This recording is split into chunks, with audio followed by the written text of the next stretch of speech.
Welcome, everyone, to episode 31. This is episode 31 of Agent Smith World Discussion. Here, we're joined by none other than Agent Smith himself, who is going to share his immense body of knowledge with us, with the stream. And if you have any questions about stuff, you can ask them in the chat during this discussion. They'll be passed along to him, and we can just illuminate all kinds of matters together, or just share in ignorance, depending on what the question is. So without further ado, I'm going to unmute myself and say hello. Agent Smith. Hello? What's up, dude? Hey, how are you? Oh, solid. We've got a move coming up, so everything is on fire, but we'll make it. We've moved many times before, as you well know. Gotcha. But yep, I'm glad we could get a session in still. We have Strophium on board for managing questions. Did you have a good week? Oh yeah, I had a quiet week. Did a little house sitting, so nothing too exciting, but a little out of routine. Mm-hmm. Did you sit on the house or in the house? Generally in the house. Generally, that means that sometimes you're on the roof. Generally. Yeah, I'm not much for being outside, so I prefer air conditioning. Yeah. Were there any animals or children you had to watch over, or was it just the house? Oh god, yeah, it was, they had a pet. They have a giant ass dog. What's an ass dog?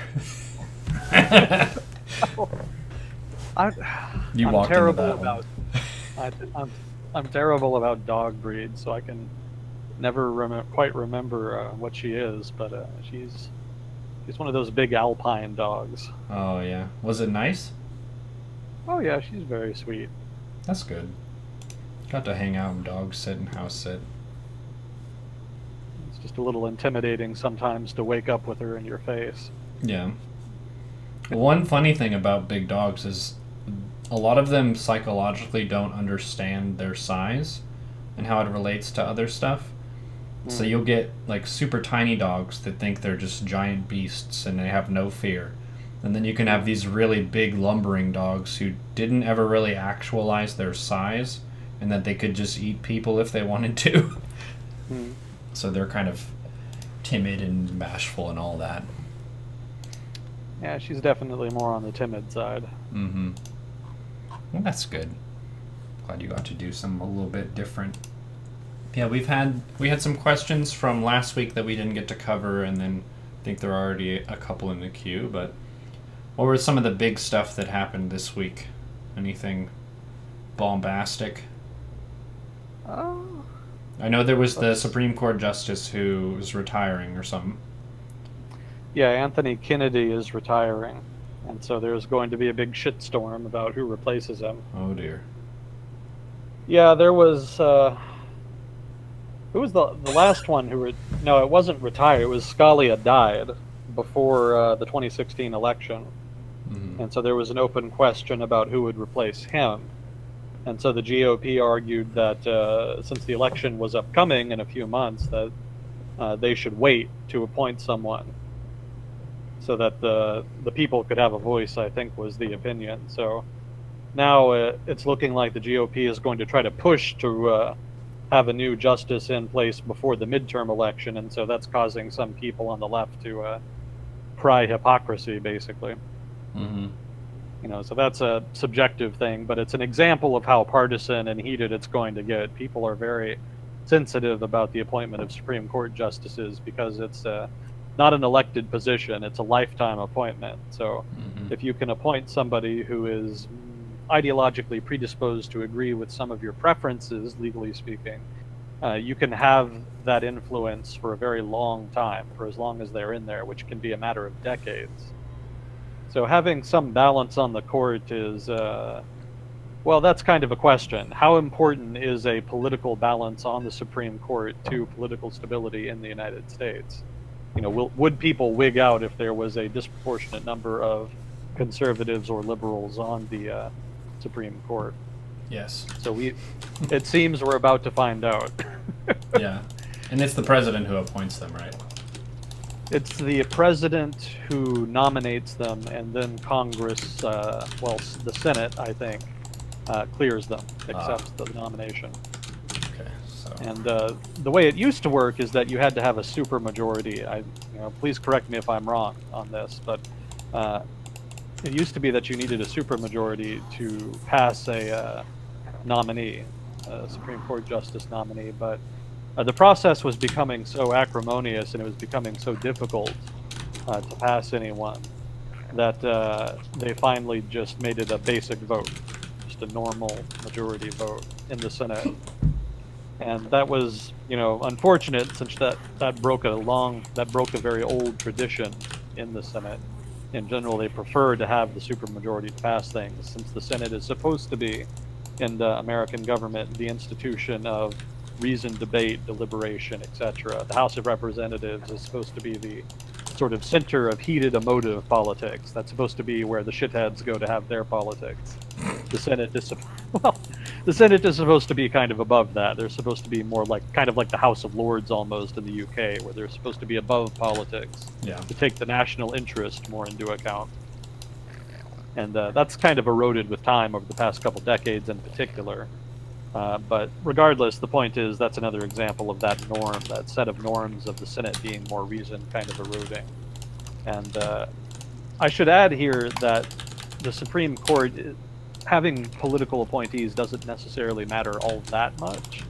The majority of Supreme Court rulings are actually not close. They're not like one person, they're not decided by one swing justice or some such. Most of the time they generally agree, pretty clear cut. It's generally the few cases where there is a very close decision that get all the media attention, and I think that kind of gives the impression that there's a lot of partisanship on the Supreme Court, when really there's kind of not. In general, they're all pretty professional, and I think I remember hearing or reading that over the course of the history of the Supreme Court, it's actually become more professional, not less. So it's actually getting better at its job in that sense. So I wouldn't worry too much about the Supreme Court becoming hyper-partisan, sort of this institution that purposely tries to push certain ideological precepts on the broader public. It's probably not going to do that. It's not. The sky isn't quite falling. Yes. So it's not too much of a problem. But the trouble is that there's a wide perception that the Supreme Court is very partisan, and that there needs to be some kind of political balance, and that if there's not, then it's going to be unfair somehow. And so if there is indeed an imbalance on the Supreme Court in that regard going forward after Trump makes this next nomination and probably sees him passed, that could be the grounds for some heightened, if indeed that's possible at this point, heightened partisanship in the federal government of the United States with unpredictable consequences. So that's something to watch. It's unclear how it'll pan out now, but there definitely could be some fireworks. Well, so that was a big thing. Yep. Let's see. I'm a little caught off guard today. You actually contacted me earlier and said we would do it at 9, but then I kind of forgot, because I thought in the back of my head early this morning that, oh, he's moving today, so we're probably not going to do it. So my mind was elsewhere all day. And I slipped back into it without meaning to. Happens to the best of us. People forget stuff. Memory is not as good as people like to think it is. Well, mine's just objectively shit. It's just not good. I think, well, I do have 2 items here in my notes that I'll get to, possibly 3 if I can get through them quickly. One, there was a summit in Europe between European Union nations to discuss the migration crisis. It's not really a crisis at this point because it's tamped down considerably. There's not nearly as many people trying to get in as the peak, which was I think 2015, when there was something like over 1 million people that came into Europe. But it's still a major political problem for the European Union, because there's a big schism between EU members about how to deal with the problem. So Italy and Greece in particular have been screaming for help, because there's a rule that says migrants have to be processed in the first country that they enter when they enter the European Union. The trouble is almost all of them enter Greece or Italy first, because that's the first stop in Europe on the migrant route. And so that means there's a disproportionate burden faced by the Italian government and the Greek government. And they feel it's unfair that they should be expected to handle this largely on their own. So they've demanded basically European solidarity. They've demanded help from other European Union nations. That has not really quite been forthcoming because nobody really has been able to agree on what form that help should take. The first big policy that was pushed, anyway, not entirely accepted, was the idea of migrant quotas. So basically, a certain proportion of the migrants that Italy and Greece were trying to process would be redistributed to other European Union member states in order to reduce the burden on Italy and Greece. So burden sharing, basically. Of course, if you've been paying attention to European politics, certainly if you live in Europe, you know that Eastern Europe pretty much rejected that outright. And whether or not they actually can reject it outright has led to some legal finagling. I think there is kind of there's been a court ruling saying that they can't, so it's kind of up now to determine what kind of powers the European Union has to enforce that, if indeed it wants to in the first place. Since it's not, because the European Union isn't really nearly as powerful as people kind of make it out to be. People say superstate and they get the idea that it's a new Soviet Union, but really it's a very weak institution fundamentally. You know, it can't really do anything that its member states don't want to do.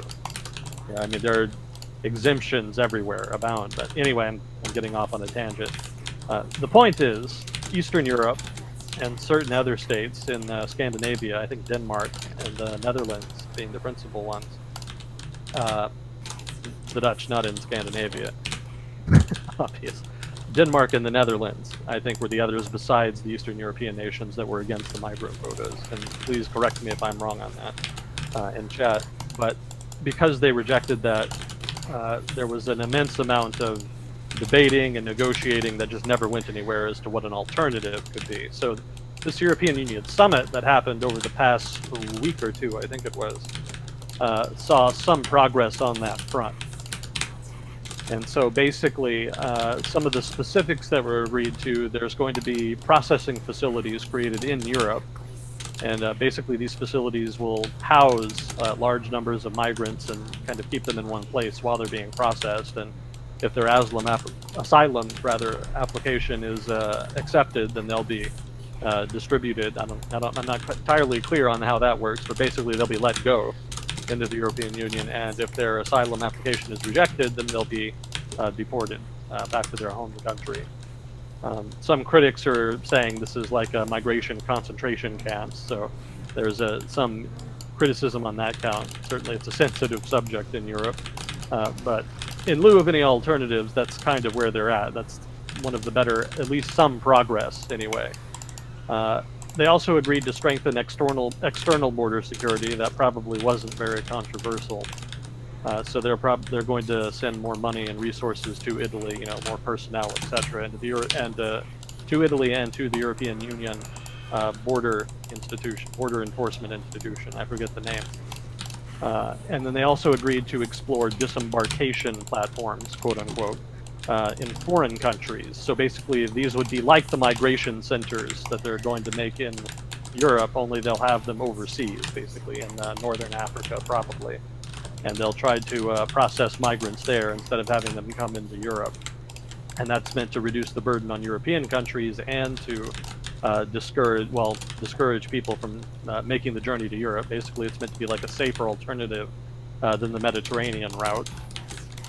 There's some ambiguity as to what this would look like or whether or not it's even going to be possible, because neighboring states around the European Union in North Africa have been pretty cool to the idea. They haven't really been that interested, and they've kind of indicated that they're not interested in doing it. They could perhaps be bought off, either literally with actual aid, financial aid of some kind, or economic aid, or perhaps with some other policy trade-off that they could make. But for now, it seems a little uncertain as to whether or not that'll actually happen. They also agreed to make more investment in Africa to try to improve conditions there to reduce emigration from Africa into Europe. that's probably not going to go anywhere. They might well do it, since that's pretty easy to dump money on a problem, but I don't think it's going to be very impactful. People have been trying to develop Africa economically, as well as other developing countries around the world for, the better part of more than half a century now, since development economics kind of really took off. And the results are very mixed. Developing an economy is not something you can do just with aid. It can help if it's well designed, but it's generally a mixed bag. So I wouldn't really count on that as being something that's going to really push African development to the next stage, to really accelerate it significantly. But it was low-hanging fruit in the negotiation, basically. This is something everybody could agree on, whether they were skeptical about accepting migrants into the European Union or not. Everybody agreed that Africa would be better off if it were more developed, and there would be fewer migrants if that were the case. So that was kind of a compromise agreement there that everybody could sign on to. And then the final thing I have here is that everybody, they all agreed to work on reforming the Dublin regulation, which was the aforementioned rule that requires the first states that migrants land in to process them. So that was a big ask by Italy. Italy's government, kind of like what we talked about last time, is a populist government, and they're very much against immigration.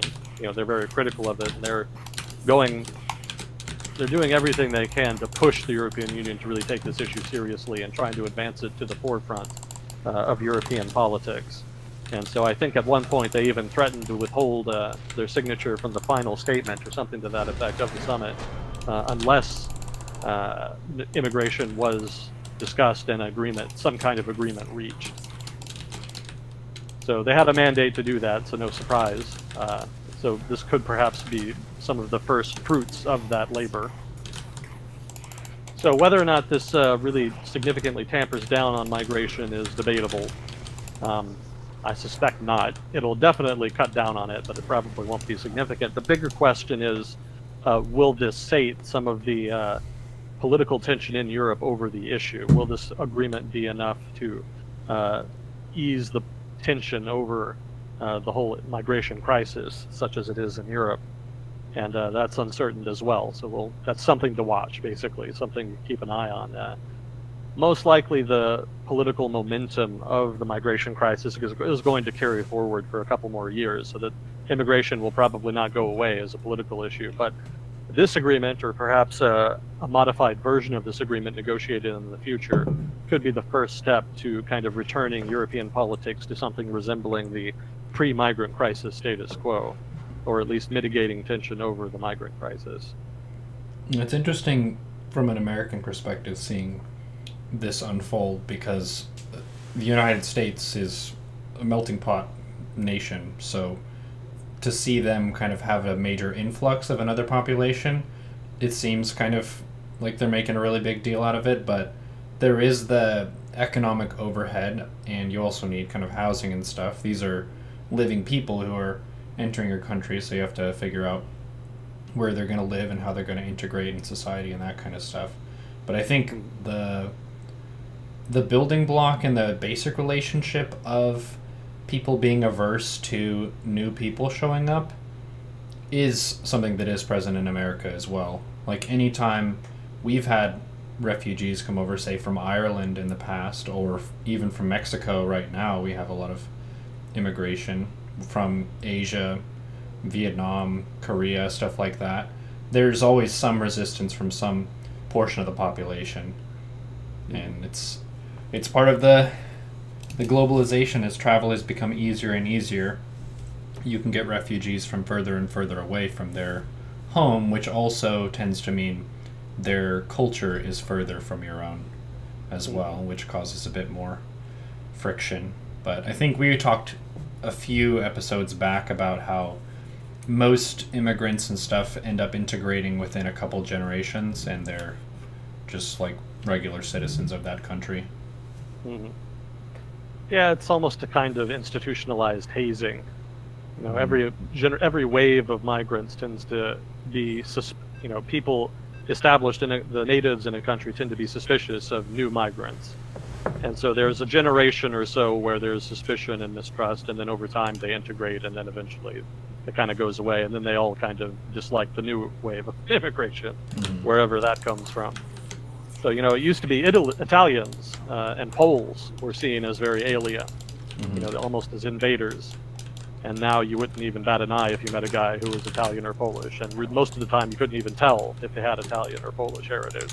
Yeah, well, and there's also some pride that I think develops as well of people who are the descendants of immigrants or refugees who took those risks and uprooted themselves and started a new life somewhere else, and connecting with other people with that same heritage, and how that is more of the thing that stays as opposed to the distrust and the hatred that basically goes away. Like, our generation, say, has no memory of a bunch of Italians and Polish people coming to the U.S. and being upset about that. It's like, why would you be upset?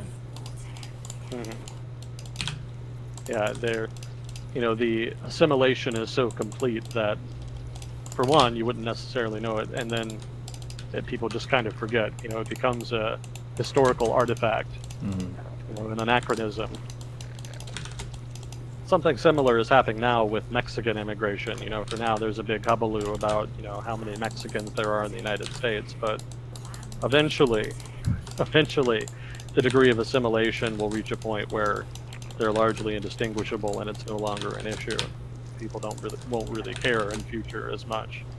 Yeah, well, and for Texans, I think it's a lot less alarming too, because that's been the norm since before Texas became a part of the U.S. So yeah, if someone is surprised by Mexicans in the United States and Texas, they have not been outside very much.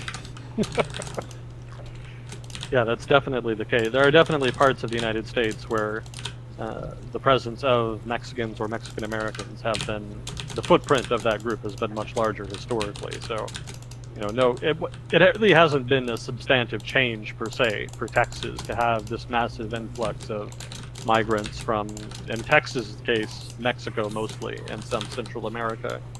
It hasn't really changed things all that much. Most of the change you would observe is probably in the major urban areas, since you can see clearly like large new migrant communities that have kind of popped up. That's the most visible sign of the change, but culturally speaking, not so much. I mean, we already had Tex-Mex food here, you know, Mexican food. The Mexican culture is a part of Texas culture. It's one of the influences, so it's really not that alien. So yeah, that's definitely a good point there. Yeah, eventually the rest of the United States will get that too, depending on the place. You know, Chicago is a large, what you would call a gateway city, you know, where a lot of migrants from a given area tend to go. Mexico being the case in point, and then, you know, Miami is maybe not the best example because that's already kind of, the Cuban community there is already largely assimilated. I don't think there's a large number of new migrants going to Miami from Cuba. It's not the last time I checked. It's becoming more kind of a Latin American city in a sense, because I remember reading a lot of people from Central South America have been going to Miami more, and it's becoming kind of a hub for Latin American business. Maybe somebody from Latin America can correct me on that if I'm wrong. I don't quite remember where I read that. Probably the Miami Herald. Generally where I get the Latin America stuff from. But places like the Midwest and the Northeast that are kind of new to Latin American migrants and people basically, and Latin American culture, they're still getting used to that, I think. Especially the South, which I don't think the American South has ever really had a large influx of immigrants. I think the last time was maybe the mid-19th century. I think you'd have to go all the way back to the 1848 influx of Irish and Germans. Yeah, after that, most of the immigrants would go to the industrialized areas in the Northeast and Midwest. So the recent influx of Mexicans, Latin Americans, Central Americans, etc., the influx of that group, those people into newly industrialized areas in the South, like around Atlanta, Charlotte, North Carolina, etc., that is, I think, in particular causing some tension, since that's relatively new for the culture there.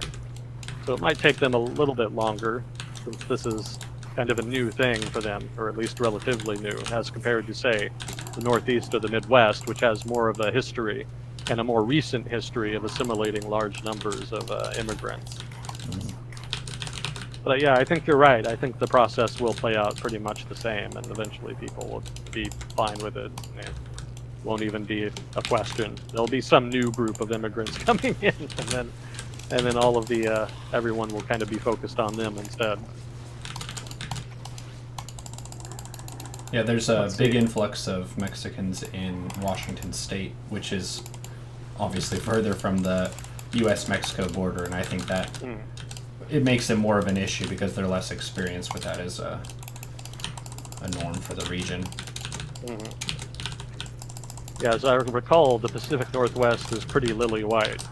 Yes. Well, there's also a pretty substantial Asian demographic as well, but yeah, it's a lot more pale. Yeah, they'll cope with it. Yep. Comes with the territory.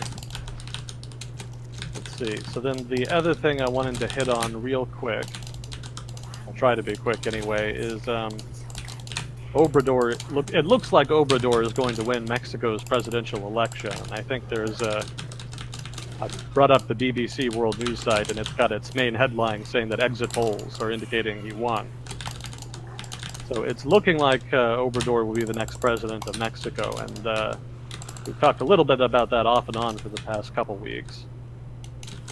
So I thought it would be interesting to kind of dig in a little bit there and actually talk about some of his specific policy proposals to give you an idea of his style of politics and some of the things he might do as president, if he does indeed go on to win.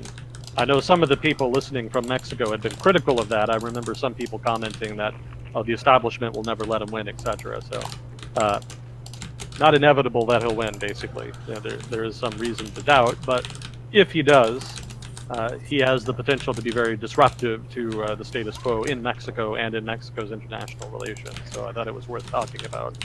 So the first thing is, the principal part of his platform has been fighting corruption. He's painted himself, like a lot of populists, as someone who's going to kind of, well, drain the swamp, to borrow a phrase, you know, to fight corruption in the capital, in the nation's politics, and try to root out other corrupt politicians. Another big part of his platform has been decentralizing the federal government, giving more power to localities in the states. I haven't read as much about that and what it would look like, but apparently that is in the cards. So he could push for that, and that would probably be helpful in Mexico. You know, the federal government could do to be more efficient, but certainly more power and authority to lower levels could perhaps help. Lower level authorities could be more nimble, flexible, and efficient in dealing with local problems than the feds have been, or could be even. Access to free education on all levels, that's probably familiar to some people in the US here. He's promising to give basically free education. It's not entirely clear how he's going to pay for it, but that is something he's promised. He also wants to stop awarding oil contracts to private companies. This is a sensitive subject in Mexico, and it kind of revolves around the privatization of, I want to say, Pemex, Mexico's state oil company. If that sounds a little dry and boring, it's not. Mexico's state oil company is sort of a matter of national pride in Mexico. It's a major symbol of the nation and of the revolution that happened in 1917. Nationalizing the nation's resources was one of the priorities for the revolutionary government in Mexico in 1917. And they took oil in particular so seriously that they actually wrote into the Mexican Constitution at the time that the nation's oil had to be publicly owned. I don't quite remember the exact wording, but basically that was the gist of it. So that's actually in the Mexican Constitution. That's how seriously they took it. But the state wasn't running it particularly efficiently. The company, Pemex, was running into problems. And so a few years ago, I think 2014, the Mexican government implemented some reforms that did not completely privatize it, but allowed foreign investment into Pemex for the first time, I think, in many decades, perhaps ever. And so that was immensely controversial because, again, that was a big symbol of Mexican nationalism, and they greatly resented the idea that foreigners would, kind of own part of it, would be reintroduced, and there was a sense that they might act as that foreign influence might use that as a vector to influence politics more broadly, as had been the case before the revolution in 1917 and kind of has been on and off again even after. So, and I would certainly welcome anybody from Mexico listening to kind of add their 2 cents in chat here and, correct. Maybe this would be a good time to make the usual disclaimer. I'm not an expert in everything I talk about on here. I have an interest in economics, foreign policy, etc. And, some of it I'm more familiar with than other bits. The stuff I have a background in, generally I'm stronger on, but I don't have a background in everything we talk about. So I definitely welcome people correcting me if I say something wrong, biased, etc. Participation is encouraged. I learn a lot reading through chat after the fact. I don't generally read through it while we do this, but I will come back to it later, so I'll definitely see anything you put. And yeah, participation definitely encouraged in that regard, so please do. If we have an April Fool's episode, can you say that all but opposite? I'm just going to give the usual disclaimer. I'm an expert in everything that we talk about. If you think that I'm making a mistake, you're wrong. That would be really fun. Really fun for the regulars, very confusing for the new viewers who think you're an asshole. That could come back to bite me. The internet has a way of taking things out of context, so I would be a bit wary. Yeah. Fear the mob. But definitely that would certainly be entertaining, I grant you. Let's see. So that was a big deal, the privatization of Pemex, and basically Obrador kind of wants to reverse that. He wants to stop awarding oil contracts to private companies so that more of them are held by, I think, Mexican firms, I suppose, is the alternative. And he also wants to hold a referendum on the privatization of Pemex so that the Mexican public has a chance to overturn the decision and return it to complete public ownership. He wants to halt privatization in the electricity sector as well, so this is kind of a similar... The electricity sector I don't think is as politically sensitive as the oil sector, but opposition to privatization and a broader role for the public sector kind of is the gist of his style of politics, so this kind of reflects that. He also says that he will adhere to the present administration's approach to renegotiating NAFTA, which is good news if you're in the markets, if you're a business, because, as a populist, you kind of generate a lot of concern that you're going to overturn the established order and introduce a lot of new risks for businesses. But he said that he's not going to do that, that he's just going to try to push for some reforms to NAFTA, but not give away too much to the Trump administration. So that's encouraging news if you're worried about that, since certainly when two populists meet, there tends to be fireworks. Generally, they don't get along. They tend to argue and do a lot of grandstanding that generates political tension that makes it difficult to compromise. Sometimes being transactional in their politics, as populists generally are, they can reach an agreement of some kind, do a little horse trading, but it's what you might call high risk, high reward as far as two populists negotiating. There's a high risk that there's going to be fireworks, but there's also potentially high reward if they eventually do come up with some kind of weird horse trading agreement that more normal politicians might not have been able to pull off for one reason or the other. So we'll see how that goes, but for now the sign is that NAFTA isn't going to blow up because of tension between Trump and Obrador. At least that's the read right now. He also presented some ideas in a book, Public-Private Partnerships on Infrastructure. That's some middle-of-the-road centrist style of politics. So that he might have just been saying that to kind of assuage people who are concerned about his leftist predilections.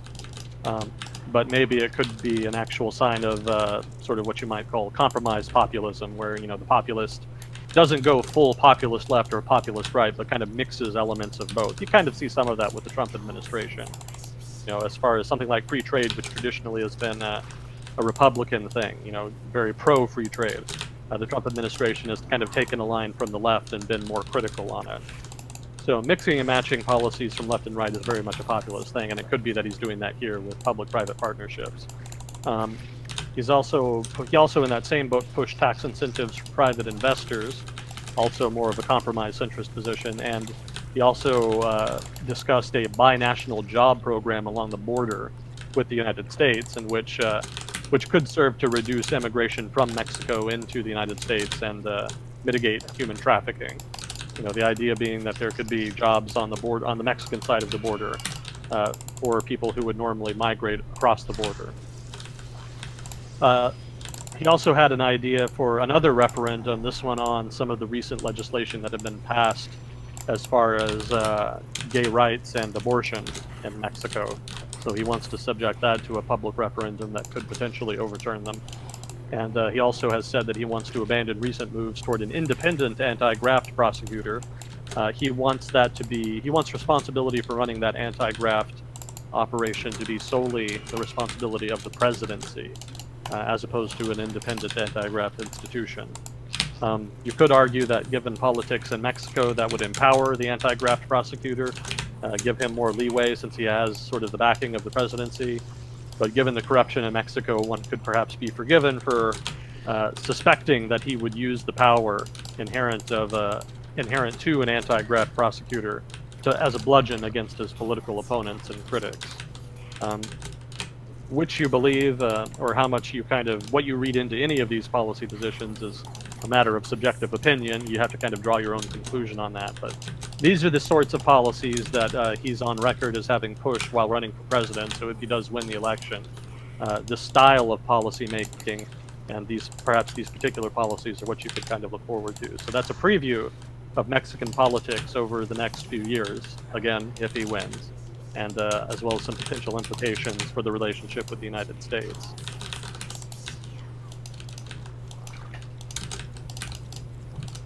So I think we could probably dive into the questions. I've got more here, but I don't want to go on and on. Let's rock and roll. See. So let me see if I can find where we left off last time. Yeah, okay, I think I found it. So, aren't defensive war games perceived just like offensive exercises? They are seen as preparation for war. Example, if we prepare defenses against nukes, it makes us more prepared if we start nuclear war.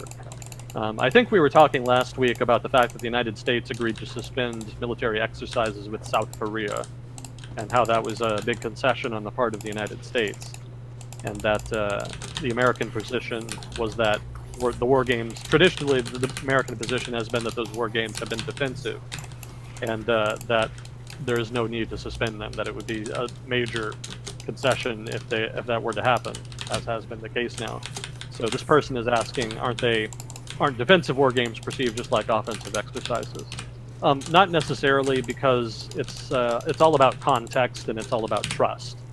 So if the context in which the exercises are being conducted is one of high international tension, and there's a counterparty, an international rival, like say the Soviet Union or some such, that greatly mistrusts you, in that case, it doesn't matter, then yeah, in that case, defensive war games would be perceived as offensive exercises. On the other hand, if there's little tension and if there's no particular if there's no particular international rival that thinks it's being specifically targeted by the exercises, in that case, defensive war games are generally interpreted as defensive war games, not seen as inherently offensive. And offensive exercises are a thing that does happen, and generally they're used as a political tool to try to ratchet up tension or pressure on a given nation.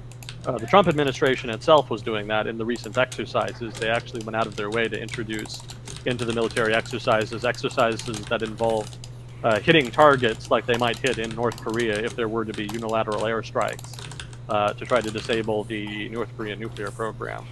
So basically the same kinds of things the North Koreans would be looking for if they were expecting a set of American airstrikes is exactly what they were practicing in the war games, and that was on purpose to try to unnerve the North Koreans and put pressure on them in the negotiation over their nuclear program. So those were that was a pretty explicitly offensive move, and so you could characterize them in that case as offensive exercises. And so perhaps you could make the case then that the recent exercises were explicitly offensive, and in that sense, suspending them could be considered within reason, given that they had kind of broken with the usual defensive style of wargaming that they had been doing traditionally over the past few decades. Again, I'm not an expert in this. I don't have a background in the military. If somebody listening does, feel free to pipe in and correct me if I'm mischaracterizing that, but that is my impression. Let's see, the next one was, with an ever-increasing population in the U.S. and technological innovation tending towards stagnating or eliminating job growth, do you expect the market to keep up with job demand in the foreseeable future?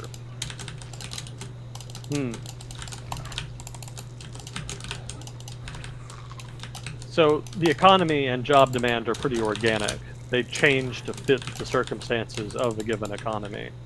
So if there is a surplus of labor created by automation, and population growth, I would expect, at least over the long term, for there eventually to be an adjustment in the overall economy such that those people could find jobs. Basically, the price of labor, i.e. your wages, would fall, and some new industry or an established industry would find some economical way to utilize that newly cheap labor. And, what specific industry, I have no idea. This is a broad theoretical argument, very much of an economic style. It's very common to economics. But basically, that would be the expectation, that there would be a structural change, that cheaper human labor would represent a structural change in the economy that would create new opportunities for certain industries, that those industries would take advantage of and give those people employment. The conditions may not be very good, the wages will probably not be high, again, they'll be low, but they would find employment. The question is not, can you find a job in an economy that is undergoing or has undergone structural change? The question is, what does that new equilibrium look like? And is that equilibrium politically sustainable? It may be that conditions are sufficiently bad that it's not politically sustainable, and some artificial action is taken on the part of government in response to political demands on the part of the citizenry to try to force the economy to provide certain opportunities or behave in a certain way that gives more opportunities to people who have kind of lost out from those aforementioned structural changes. That's a possibility. But again, and as we've discussed before, it's difficult to predict the long term, so I don't really know. That's, again, a theoretical argument. But in general, in response to this particular question, that's what I would expect, if only because of established economic theory, that yes, the job market will be able to kind of keep up with demand, you just might not like what it looks like when it does. But again, that's also up to debate. It could be that things are much better in the future, that something happens in the future, or the trajectory changes in the future, such that in fact the structural changes that are causing so much political, social, and economic turmoil in the world today actually pan out in the future to reach a new equilibrium that's really awesome. And everybody's much happier and comfortable, and there's no anxiety, etc., etc. So that's possible too. It's just too early to tell right now. We're very much in the early stages of that. It's going to get worse before it gets better. That's probably a safe prediction. As a pessimist, that's an appealing prediction for me. But that is perhaps projecting a bit on my part. Your guess is as good as mine, really. It's just too difficult to tell this early in the game. Let's see, and then we had new questions. Are you familiar with the looming Canadian housing bubble? Apparently the DCIAC has $3.4 billion in assets and $679 billion in liability, a 200-to-1 ratio. Well, that's definitely not sustainable. 200-to-1 is not good. Let's see. I'm guessing the DCIAC is the Canadian housing regulator? Kind of like Fannie Mae and Freddie Mac here in the US. People have asked about housing bubble in Canada before, and I'm still not that familiar with it. It just doesn't come up in my usual news reading, so it tends to fly under my radar. Oh, that's not right. Directorate of Citizenship and Immigration Control.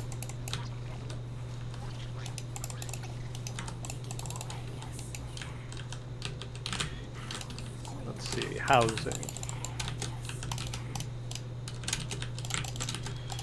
Well, I'd have to read more into it to give you a thorough answer.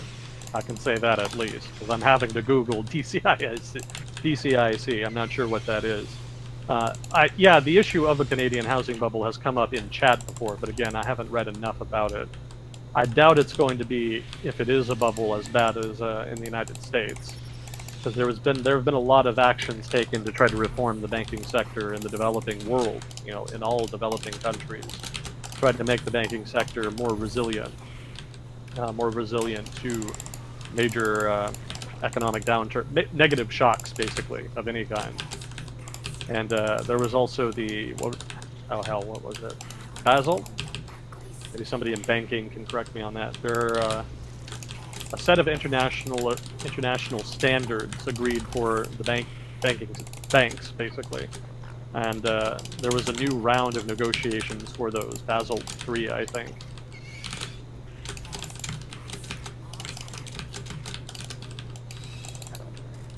Yeah, I'm probably making an ass out of myself. I don't quite remember what the correct acronym is for that, but the newly negotiated international standards were much more strict, basically. So I would, and as far as I know, the stress tests that have been carried out have all been pretty successful in the developing world. I think most, if not all of them, have passed. I think Deutsche Bank failed theirs recently. Their American subsidiary failed their stress test recently, but everybody else passed. I haven't read anything about a major bank in Canada failing a stress test over the past few years. And so that, combined with the higher standards, makes me think that if there is a bubble, it won't be, when it explodes, if it explodes, it won't be as disruptive. And Canada in general has a better regulatory environment, I think, than, well, not necessarily a better regulatory environment, let's say a stricter regulatory environment in which they tend to nip things like that in the bud before they get started. Yeah, the only housing bubble I'm really familiar with in Canada is Vancouver's bubble, or, well, Vancouver property has been going up in value significantly over the past 10, 20 years because of Chinese investment. Part of that came from Hong Kong after the handover in '97, and a lot of people were kind of looking for a safe haven for their fortune. But there's also been a lot of migration and investment from the Chinese mainland over the past 10 years, but basically Chinese looking for a place to kind of stow away some of their cash, either as, again, a safe haven, or perhaps as a potential landing spot if there's trouble in China and they have to get the fuck out. That might sound weird, but in China, you never know what's going to happen. There's always kind of, among Chinese people, a sense of instability, a sense of risk. You know, there's a lot of people today who are powerful business people, who have a lot of money, who grew up during the Cultural Revolution. So they know how bad shit can get. And knowing that makes them a little paranoid. Maybe not paranoid, but it makes them want to have a contingency plan. In case they have to get out of China, they want to make sure that they have money somewhere and a place to stay, etc. You know, that's one of the reasons that private planes have taken off in China. The suspicion is that a lot of wealthy people want to have a private plane ready if they have to get out of China very quickly. Of course, there's also just structural factors in the Chinese economy pushing demand for private airplanes, but it's that's kind of the suspicion. Supposedly, there's anecdotal evidence to that effect. That was very confusing when you said private planes taking off. You meant the sale of private planes. Oh, yeah. Not that they were physically taking off. Yeah, sorry. That's the best combination of colloquialism. Yeah, I mean sales of private airplanes are increasing significantly. Put it like that. So I can't give a really satisfactory answer to this question, unfortunately. It's not the first time this has come up. Every time it comes up, I Google it briefly, and then I don't really find much. I think I did read a short brief from Canada's central bank at one point, a while back, about housing in Canada, and I think their assessment was that housing was becoming more expensive, but that it wasn't a bubble. But of course, this person brings up this DCIC, which apparently has a 2:1 ratio of liabilities to assets, so that's bad news, almost regardless of context. But without knowing what the DCIC is, I can't really comment too much on that. I'll look into that. I've got a browser here with it, so I'll dig into that specific example later. But unfortunately, I don't know enough about it now. I would certainly encourage anybody who does to contribute in chat. Try to give this person a better answer than I'm giving him right now. Let's see. The next one is, if Yang would get elected, how would he plan to implement UBI into legislation with the legal system in general, and how is it possible to prevent it from being reversed by a later administration. Yeah, I don't really know who Yang is. I actually Googled him a minute ago when I was kind of briefly looking over some of the questions, and he's a new politician, basically, that some people think might run for president. That's literally all I know about him, so I can't comment too much on him personally and whether or not he'll get elected. But as far as how would someone, anyone running for president, implement UBI into legislation, you wouldn't. That has to be done by Congress. So even if Yang does become president, if indeed that's what he's doing, again, not that familiar with him, there's pretty much no way in hell he would be able to do that by himself. That has to be a congressional action, congressionally passed legislation. I hope this is the U.S. I briefly looked over the article, and there was somebody named Yang running for president. So, or thinking of running for president, so I think I got that right at least. Again, please contribute in chat if I'm making an ass out of myself, at least more so than usual. But I really don't, even if you could get enough support in Congress to pass it, I don't know how you would really do it. Because, for one, there would be a lot of political opposition, you know, just from conservatives, because the political culture in the United States is very much all about individualism and all about self-sufficiency, and so there's just kind of an innate opposition to what is basically free money. At least that's how it would be characterized. Even if you could get past that, though, it would be difficult to implement administratively, because you would basically need a register of everyone, you know, the entire population of people in the United States who is eligible for that, and whether or not they meet eligibility conditions. I'm assuming there would be eligibility conditions of one kind or another. If there's not, that makes it easier, but then that makes it easier to game the system, which would be a problem for, again, those people who are predisposed to oppose it. So I strongly suspect there would be eligibility requirements, and administratively that would be very difficult.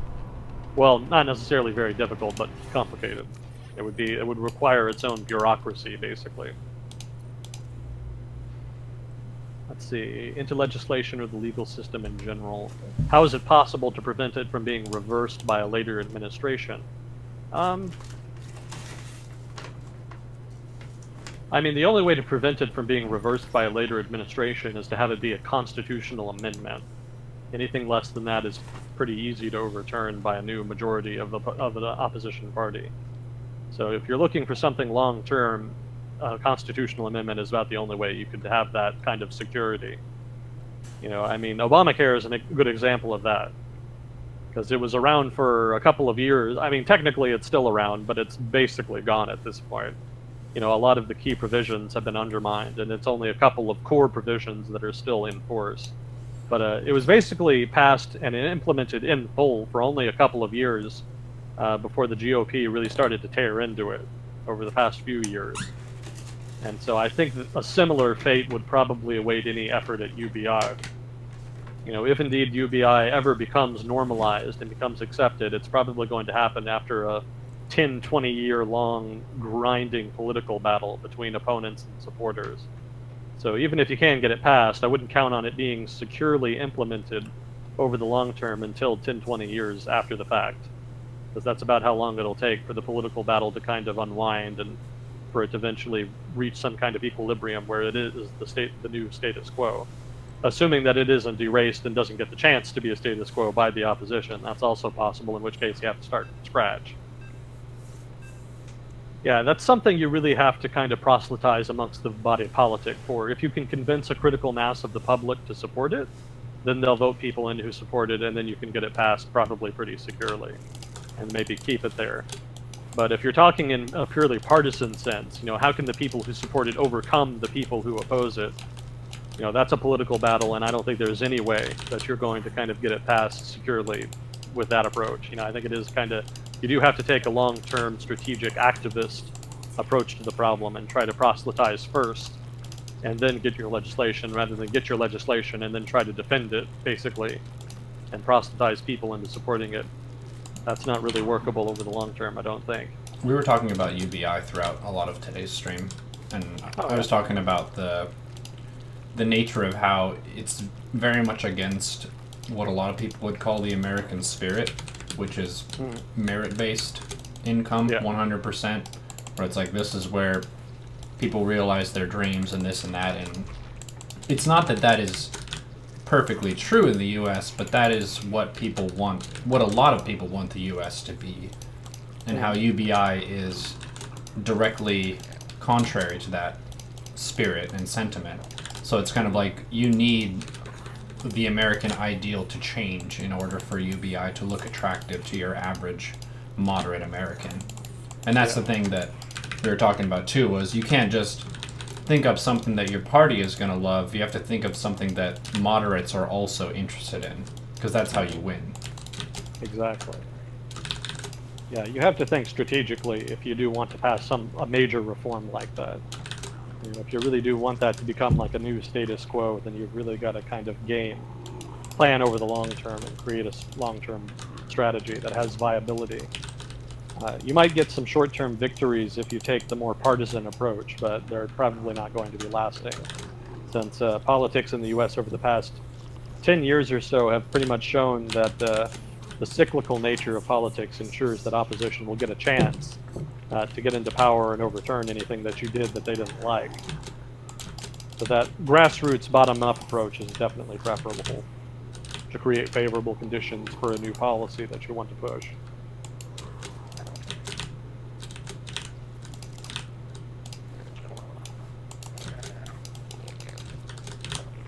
Let's see.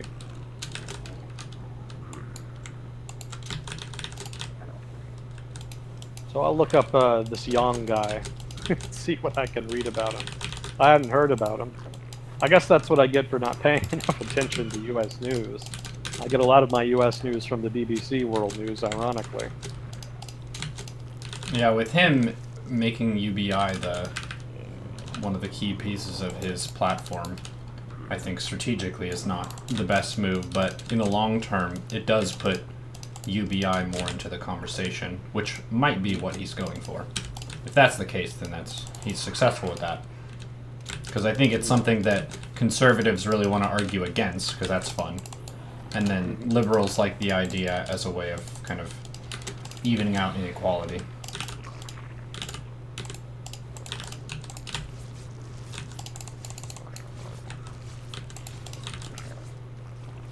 Okay, I found his Wikipedia page. His name is Yang, not Yang. It was misspelled here. It's Y-A-N-G. He's an entrepreneur. This is according to Wikipedia, so take it for what it's worth.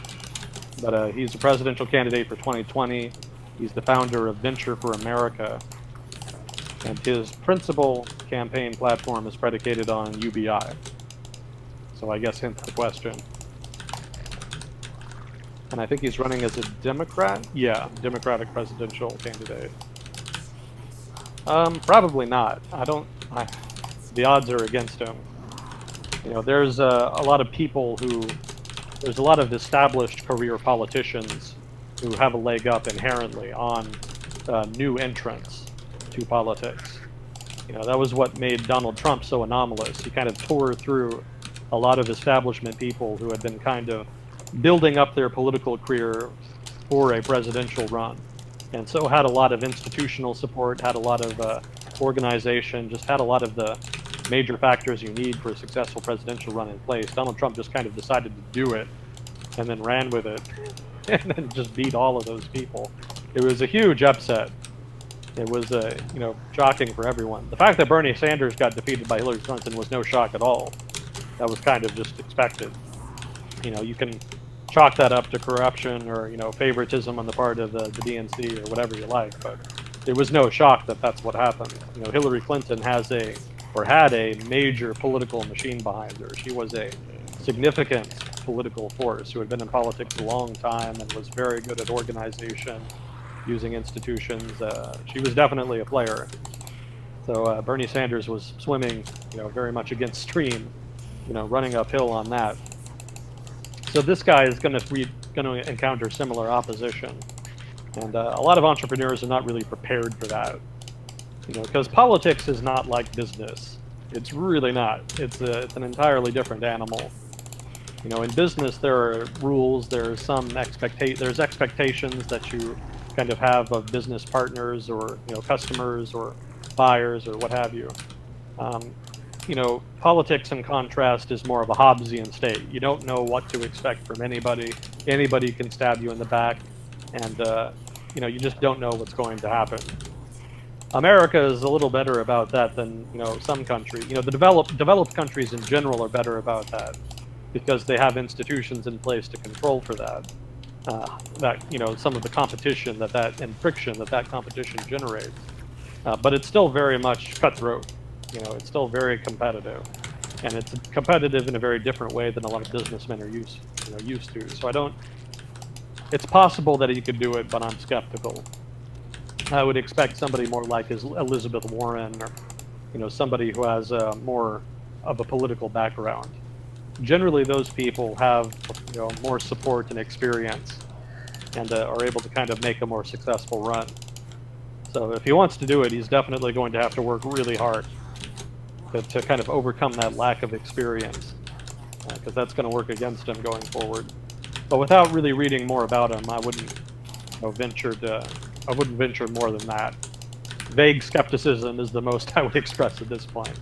But I'll look into it. Thank you for kind of informing me about him. Let's see. Are you familiar with the internet personality QAnon? If so, what is your take on his views specifically regarding current events? Yeah, I'm really not up on internet personalities. So I really couldn't, I don't know him, so I couldn't really venture an opinion. QAnon. I don't know who that is either, can't help you. Well, the Wikipedia Wikipedia theater for you tonight. Wikipedia says that he is the originator of a conspiracy theory popularized by supporters of President Donald Trump.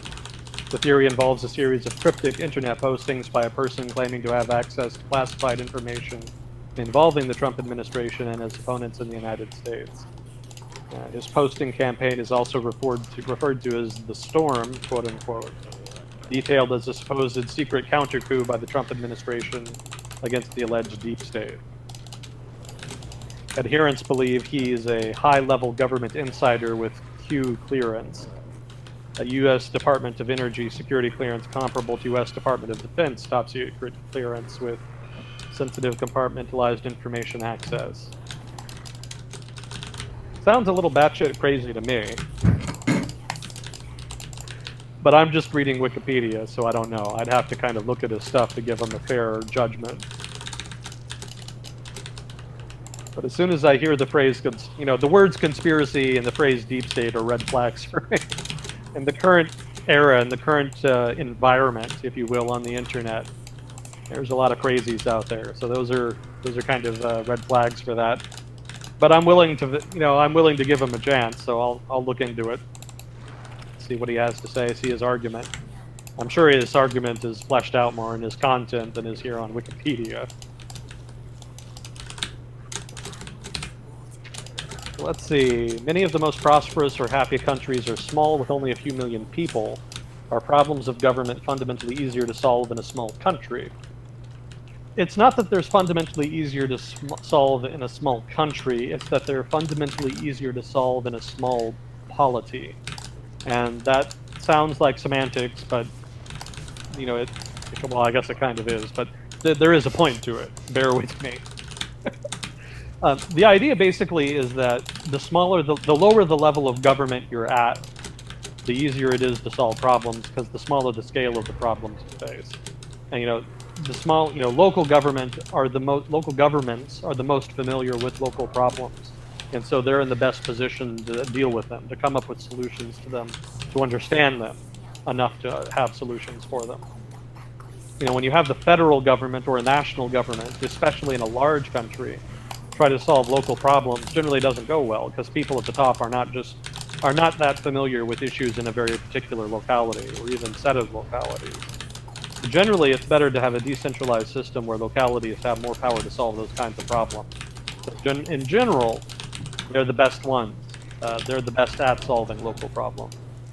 So that just illustrates, in so much as that's true, it illustrates how lower level government is better, is better than national government. And the thing about smaller countries is that they're more like basically local governments.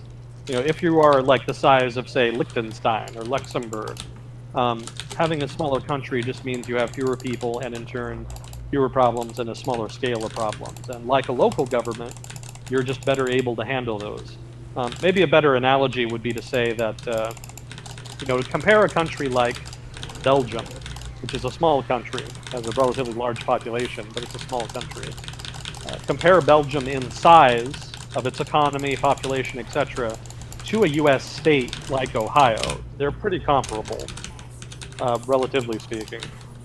So I would expect Ohio to be better at dealing with Ohio's problems in the same way that I would expect Belgium to be better at handling Belgium's problems, as compared to the federal government of the U.S.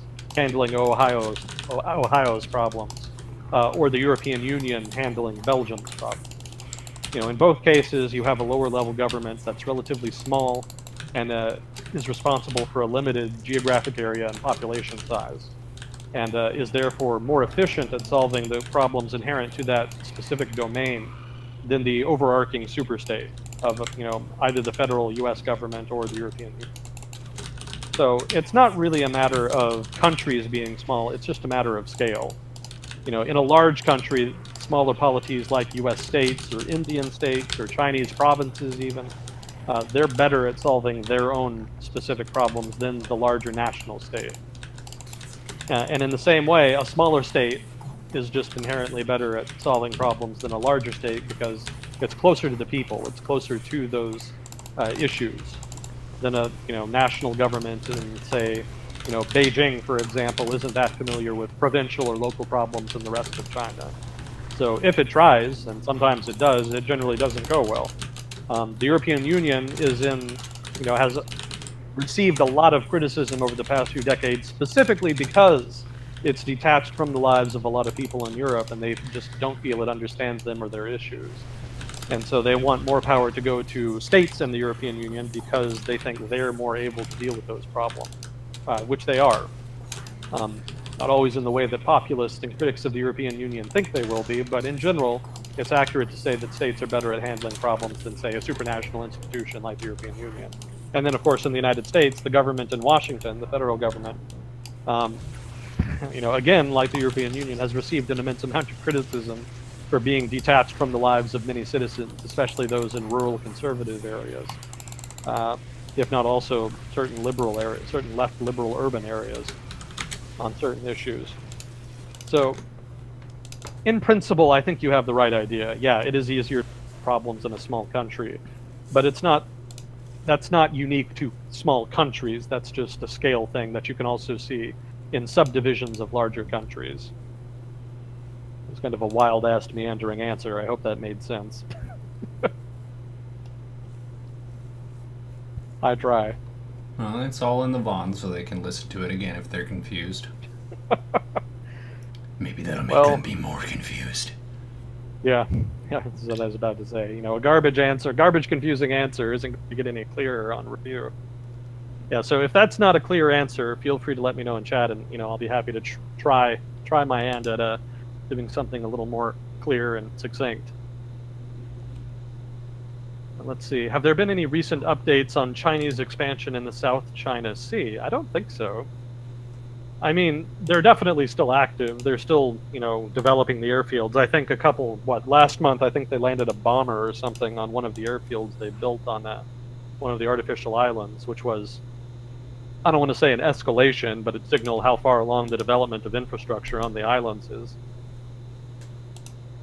But in general, I mean, they're just doing the same thing they've been doing for the past couple of years, the past 5-10 years. They're building up artificial islands, expanding them, and trying to have more of a presence, trying to change the facts on the ground, so to speak, to establish the territories that they're basically creating as firmly a part of China.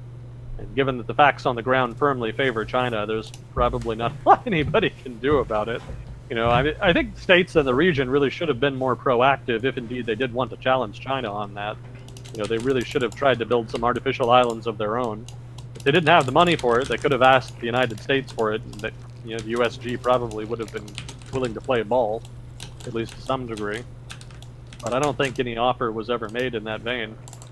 So I think a lot of states in the region are more afraid of antagonizing a major trade partner like China than they are with trying to fight over some random islands in the South China Sea. I think the Philippines has been fighting the hardest. I think they're still occupying a beached ship near one of those islands, or at least one of those, what would you call them, atolls, I guess. Yeah, they had a warship, I think it was like a frigate, or maybe a transport, I don't quite remember which, but they purposely beached it near this disputed territory, and they've continuously kept it manned ever since. I think they've been doing that like 5 years now or something. And they've been doing that to try to maintain a claim to the island and to prevent the Chinese from kind of moving in and taking it. I think that's Scarborough Shoal, if memory serves. That's what came to mind. Maybe I'm wrong on that. But yeah, the Philippines, I think, has been pushing their claim the hardest, but even they just don't have a lot of capacity to do much. Vietnam nominally has a claim on the Paracel Islands, I think it was. Those were the more northerly set of islands. Yeah, China took those back in the 70s during the Vietnam War. Vietnam almost certainly isn't getting those back. But they've got a few islands further away, more to the south, that they're still clinging to.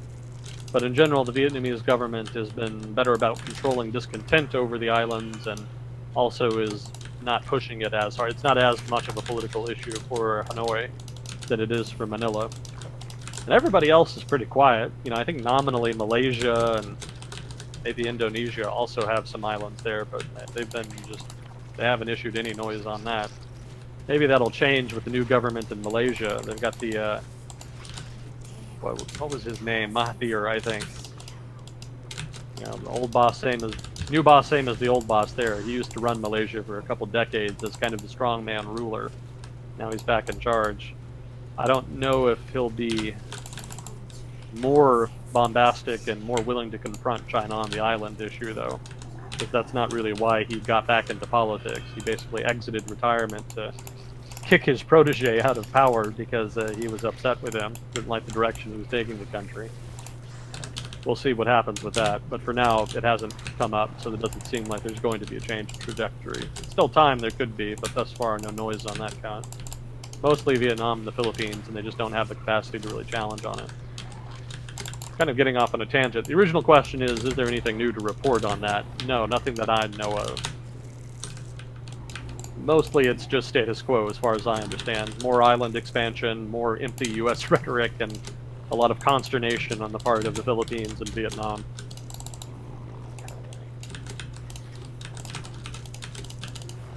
Oh, I accidentally skipped a question. Yeah, I'm sorry if that's not a great answer on the Chinese expansion question there. We can get more into that if this person wants. Let me know if you want to elaborate on the question a bit. But yeah, as far as from what I've read over the past couple weeks, I haven't read anything new on that. So the question I accidentally skipped, sorry about that. Given the recent anti-immigration moves done by Italian Deputy PM Salvini, how do you feel this will affect the growing EU skepticism that is appearing to be gaining steam in other EU skeptic governments? It's not entirely clear. I mean, here's the thing, this kind of goes back to what I was saying before. Populists don't really get along, because invariably they believe something or push for something that pisses off other populists. Nationalists just inherently see each other as rivals, first and foremost. Their vision of the world is inherently one of rivalry, and that tends to spark friction that makes cooperation difficult. Italy, for example, the Italian government, the new Italian government, such as it is, has been pushing, trying to kind of align with Eastern Europe, which has been the part of the European Union which has been more critical of immigration and wants to take a harder line. The perspective there is that they want to try to not redistribute migrants that are here, well, not here, but in the European Union, but to try to stem the flow of immigrants, to try to reduce the amount that are coming into the European Union. And the Italian government is nominally for that, but it's finding it difficult to kind of reach a real consensus as far as other supports. Nominally, the Italian government was for the migrant quota because it meant that there would be less burden on the Italian government. But that's been pretty much rejected out of hand, by the Eastern European states. So there is kind of that innate tension there. But for now, I think the Italian government is kind of willing to look past that and focus on reducing the flow of immigration like the Eastern Europeans kind of want in exchange for general support on the immigration issue. So that is kind of a common block there, Eastern Europe and Italy, on immigration. But I'm skeptical that it'll expand beyond immigration because there's a lot of other schisms in the European Union. For example, one of the major schisms is specifically between Southern Europe and Eastern Europe, and if not also Northern Europe, on economic issues. You know, there is one side, specifically Southern Europe, which wants a looser monetary policy, more leeway on having fiscal deficits. You know, they want basically more assistance. I think the Eurobond proposal was very much a Southern European idea, for example, and that's very much in contrast to the more austere economic policies of Eastern Europe, which tends to be more economically liberal, to want fewer subsidies and supports to states that run big deficits, you know, things like that.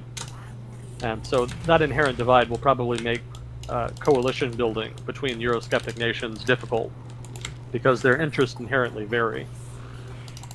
And I might add here, to kind of revisit what I said earlier, the European Union, again, is a weak institution. Its big problem has always been that it is first and foremost an aspirational institution. It wants to be a supranational organization that kind of brings together all of the European nations, all of the European family, and harnesses their collective economic and political and social might to leverage it on the international scene for the betterment of Europe, if not also the rest of the world. But that's very much something that's going to happen in the future, if it happens at all. You know, right now, the European Union is so decentralized that it is still very much just a collection of independent sovereign states, and nothing really happens unless there is a large degree of unanimity on a given issue. And if there's not unanimity, then either exceptions are given so that skeptical states will allow whatever, you know, they're trying to pass, to allow that to pass, or they just ignore, you know, what they don't like, or, you know, individual states go forward with a given proposal on their own. You know, kind of like what Germany did with the immigration issue. You know, the massive inflow of immigrants into Germany and in turn into Europe was not a European Union decision. That was very much something Angela Merkel and Berlin did on their own. That was a exercise in the German sovereignty. And that kind of serves as an example of the kind of tensions that occur between sovereign nations. And the inability of the European Union to deal with those tensions kind of exhibits how this is not really a problem. You know, your political tensions in Europe regarding the European Union are not really tensions between people who are skeptical about the European Union and want more power for sovereign states. What it really is tension between different interests in different European states playing out. So Germany pursues its interests, that causes friction with certain other states in the European Union, specifically Eastern Europe and Southern Europe, and so they demand a weakening of the European Union because they kind of see that as an avatar for German influence. Somewhat ironically, there's a lot of criticism within Germany of the European Union because they think the European Union kind of holds them back because it requires Germany to make certain concessions in order, you know, in the name of European solidarity, basically. You know, there was a lot of Germans who were upset about losing the Deutschmark, for example. They didn't really want to share a currency with the rest of Europe. They were quite content to have their economy kind of be insular, to have more political autonomy, and to basically kind of go their own way. And they only did otherwise because, one, there were economic benefits to having a common monetary area, freedom of labor, you know, the Schengen zone, all that. And also because they thought that over the long run that there would be integration such that maybe there wouldn't be political tensions with other states. Maybe, you know, but that maybe there will come a day where that happens, but we're definitely not there yet. But you know, that to kind of get back to the main point, the European Union just is not in a position to really solve this problem. It really is going to be a set of multilateral negotiations between the sovereign states of Europe, and they're going to figure it out that way. So I don't think that this anti-immigration push by the Italians and their Eastern European allies is really going to feed, you know, European Union Euroscepticism. I think it's more a reflection of pre-existing Euroscepticism. It is a political force, a Eurosceptical political force in Europe that is manifesting itself, that is gaining its voice. But beyond that, beyond the specific immigration issue, I don't think these different Eurosceptic groups, which all have different priorities and different interests, are going to be able to really coalesce into a solidly anti-EU bloc. They might block certain reforms that might improve the EU. They might try to pass certain reforms that lend more sovereignty to independent states. But I don't think any of that really changes the fundamental equilibrium of European politics, which again is still very much multilateral negotiations between independent sovereign states. They're not going to undo the European project, basically. They'll slow it down, they'll kind of revise its conditions and objectives, but I don't think they're going to end it. I think this is more about reforming the European Union than it is about destroying it. It's more about changing the parameters to something that's more acceptable to people and that is better able to deal with crises, that is more resilient, that is better able to deal with the issues that have occurred over the past 10 years that should have been planned for probably in the 90s, but that people kind of didn't want to deal with because a lot of it involved difficult political trade-offs that people didn't really want to make when times were really good.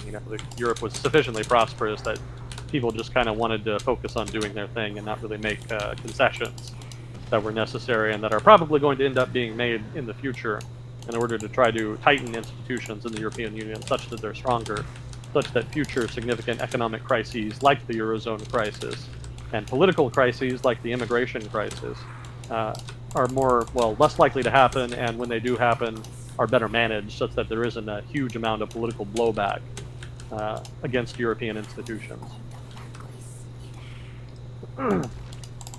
So I don't think, let me say this, if Euroscepticism does get worse going forward, I don't think it's going to be because of Italy or because of changes in immigration policy. If anything, if the immigration issue is successfully kind of dealt with, successfully mitigated, there will probably be slightly less Euroscepticism, because that does kind of show that the European institutions, or at the very least European states, can still solve problems collectively, that they can still work. And the major issue that's really bothered people who are skeptical of, that's kind of driven Euroscepticism has really been immigration. The Eurozone crisis created a lot of tension, but it wasn't nearly so visceral as the tension that was created by the immigration crisis. So I think if that gets dealt with, that'll kind of take the wind out of their sails a bit, out of the populist sails. There will still be reforms, there'll still be a political force, and they'll probably still impact the course of the European project going forward, but I don't think it's going to get derailed. I don't think they have enough power to do that, especially once the establishment, major institutions start taking their concerns into account and offering them concessions, and that kind of new equilibrium ends up getting reached. Now, that's my perspective, that's my opinion. You can make of that what you will. It kind of comes down to the individual's perceptions and preferences as far as their own, to reach their own conclusions on that. That's just my perspective. And really, it could very easily be wrong, because you never know what's going to happen in politics. The whole thing could blow up in 10 years' time, who's to say. But for now, I'm relatively optimistic as far as the European project, and relatively skeptical as far as growing Euroscepticism and its potential to grow into a significant threat to the status quo. Certainly it'll deter the status quo, it can certainly mitigate it, but I don't think it's going to become like the new status quo. I think it's going to eventually be incorporated into the established politics and become a new political force, a new part of the establishment in a new equilibrium.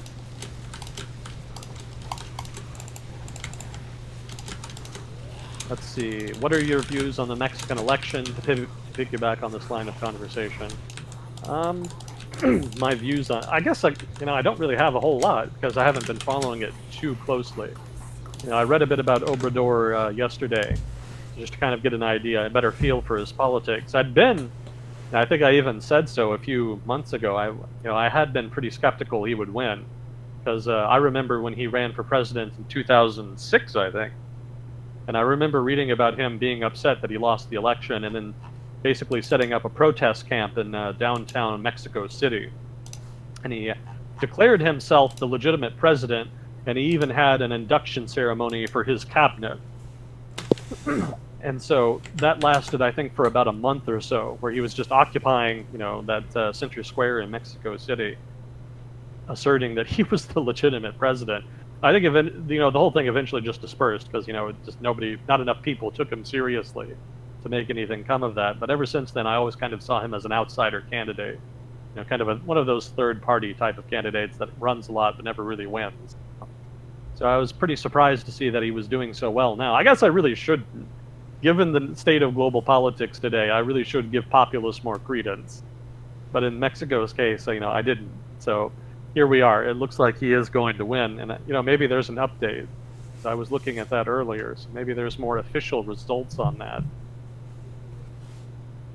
Let's see. No, they're still talking about, no, his rivals admitted defeat. Obrador is poised to become Mexico's next president as his rivals admit defeat. So it's looking more and more like it is official. Looks like Obrador is going to be the next Mexican president. The next president of Mexico, rather. Yeah, I think I don't have a lot to add to what I said earlier about his election platform. I talked a little bit about implications there. To kind of add on to that, a little bit onto that, the big question going forward is, for me anyway, as an watcher of international news and international relations, is what is the Obrador-Trump relationship going to be? The most important bilateral relationship for Mexico is the relationship with the U.S. And the U.S. relationship with Mexico is not the most important one for the U.S., but it is one of the top five. Certainly relations with Mexico are very important to U.S. security, the U.S. economy, and to a lesser degree, even U.S. politics. So the nature of that relationship, and again, like we've talked about before, politics for populists is heavily personalized. It's very much about interpersonal relations rather than institutions and rules and frameworks, etc. So how well Trump and Obrador get along, or if they get along, is going to tell a lot about how Mexican-American relations progress or relapse over the next few years. That's going to be a big question to watch. So we'll see. I don't know. Again, like I was talking about before, it's not entirely clear what direction Obrador will go. It's kind of an open question at this point. As for Mexico itself, having looked at his policy platform, I don't know how he's going to pay for half the stuff he talks about. So I'm a little skeptical on that count. He doesn't strike me as a Chavista. Some people have kind of characterized him like that, but I was reading the other day, it's not an accurate description. He's more, he's almost more of a Trump, really, a more Trumpian kind of pseudo-center, left and right hybrid populist. Kind of more in that vein, more of a disruptor.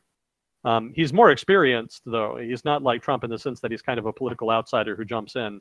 Obrador actually has deep roots in Mexico's political system. In fact, he was a part of the Institutional Revolutionary Party for 20 years, 30 years, something like that, I think I was reading. So he's definitely got history within established politics in Mexico. And so in that sense, he's not like a new outsider guy. He's more of an established guy who's opportunistic, taking advantage of dissatisfaction with the status quo and offering easy solutions to complicated problems, as most populists do. So I don't, either he's going to disappoint his followers because he's going to be unable to deliver on a lot of the stuff he talks about, or he's going to try to deliver it and then try to find somebody to blame when they don't quite pan out, which is probably inevitable. I have no idea how the hell you provide free education for everybody in a cost-effective way in a developing country that's already short of economic resources. The Mexican government I don't think really has the finances to provide free education that is also quality education for the entire population. So that, but I say that, but at the same time, it could be that that's just populist rhetoric and that, it's kind of an empty promise, kind of like the wall for Trump almost. Something you promise to try to get votes, but then you kind of only semi-take seriously and pursue on again, off again when you're actually in office. So it could be something more like that. It may be that the crux of his policies going forward in office, if he does win the presidency, are focused more on economic reforms, like undoing the privatization of Pemex and the electricity utilities. He may focus more on that stuff that's more tangible and that he has a better chance of actually achieving and that has more popular support. Stuff like the referendums too is another case in point. So long as he sticks to meat and potatoes type stuff, red meat for his political base, as you might say here in the U.S., if he sticks to that, he could maintain popularity even if the economy and the security situation doesn't actually improve that much, which is probable. I don't know that Obrador can do anything that Neuro or Cameron or any of the other recent presidents haven't tried or haven't been able to do. But who's to say? Maybe he'll surprise. Maybe a personalized level of politics. Excuse me. Maybe a personalized politics in the Mexican presidency will open some doors and offer some unique solutions that maybe actually unlock some of the tricky issues in Mexico, like the drug trafficking, like the human trafficking, the economic inequality, the economic malaise in general, etc. I'm skeptical, but you keep an open mind. If you track the news long enough, then you start to realize that there's a lot of uncertainty and that you do have to kind of expect the unexpected. You never really know. But beyond that, I haven't really read enough about the Mexican election or Mexican politics more broadly to know what broader implications there might be.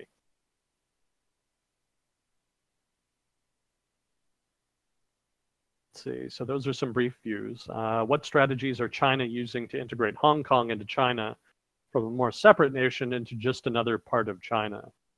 That's a tricky question, because they're very cagey about that. If you're Beijing, you're not going to kind of issue a white paper on how you're going to destroy democracy in Hong Kong. You're not going to be very open about it. It's going to be something that, if they're doing it, they're going to do it slowly and over the long term. That's very much the MO of the Communist Party of China. They tend to plan long term, and they do things subtly, kind of a boil the frog strategy. And they're just very risk averse. It's not so much that it's an effective thing to do, it's more of a safe thing to do politically. In terms of protecting one's political career, it's better to try to do a long-term plan so that if it does fail, it probably fails in the far-flung future when where it can't bite you in the ass, basically. So they have been doing some things that have been suspicious. They tried 10 years ago, I guess. God, it's been a long time. I think it was like 10 years ago, they tried to pass a patriotism law of some kind. Basically, they wanted to inculcate patriotism in the education system amongst the school children in Hong Kong. And so they tried to pass a rule that would mandate patriotic history of China or some damn thing in the curriculum of Hong Kong's education system. And that caused a huge shitstorm. There was mass protests, and they ended up rescinding the policy in question. But that was kind of a hint, basically, at kind of the strategy they're taking. They're somewhat wisely taking more of a bottoms-up approach, following my advice from earlier, in a sense. They're trying to proselytize amongst the population before they go in and make dramatic institutional changes to the political system in Hong Kong. So something like patriotic education. There was also the national security law. That was a big issue a while back. Basically, the idea was they wanted to give the government new powers to arrest people on suspicion for, this, that, or the other national security issue. And that caused a huge shitstorm as well. There were also big protests for that, and that ended up getting rescinded. The most recent push by Beijing was a few years ago, and that was what caused the famous umbrella protests, which is where people like Joshua Wong and other protesters kind of got well known. And that was the push for reforming not the presidential election, but the chief executive election. The head of the executive branch in Hong Kong is actually called chief executive. He's not a president or prime minister. He's actually chief executive. Hong Kong has a weird political system. There's a lot of weird artifacts there. We could talk about that sometime if somebody wants. But yeah, the idea, historically, under the British and on until now, the chief executive has not been elected in a popular vote. The chief executive is actually voted on in an election among special voting groups. And basically there are different, these different groups are these voters are representatives of unions, of business associations, professional associations, etc. Basically a lot of powerful, influential groups of one sort or another have representatives in the LegCo, which is Hong Kong's legislature. And they are the ones who vote on who becomes chief executive, not the broader population. So there was a big push to try to allow a popular vote for chief executive. And China kind of underlined this. They were willing to do it, but they had a condition.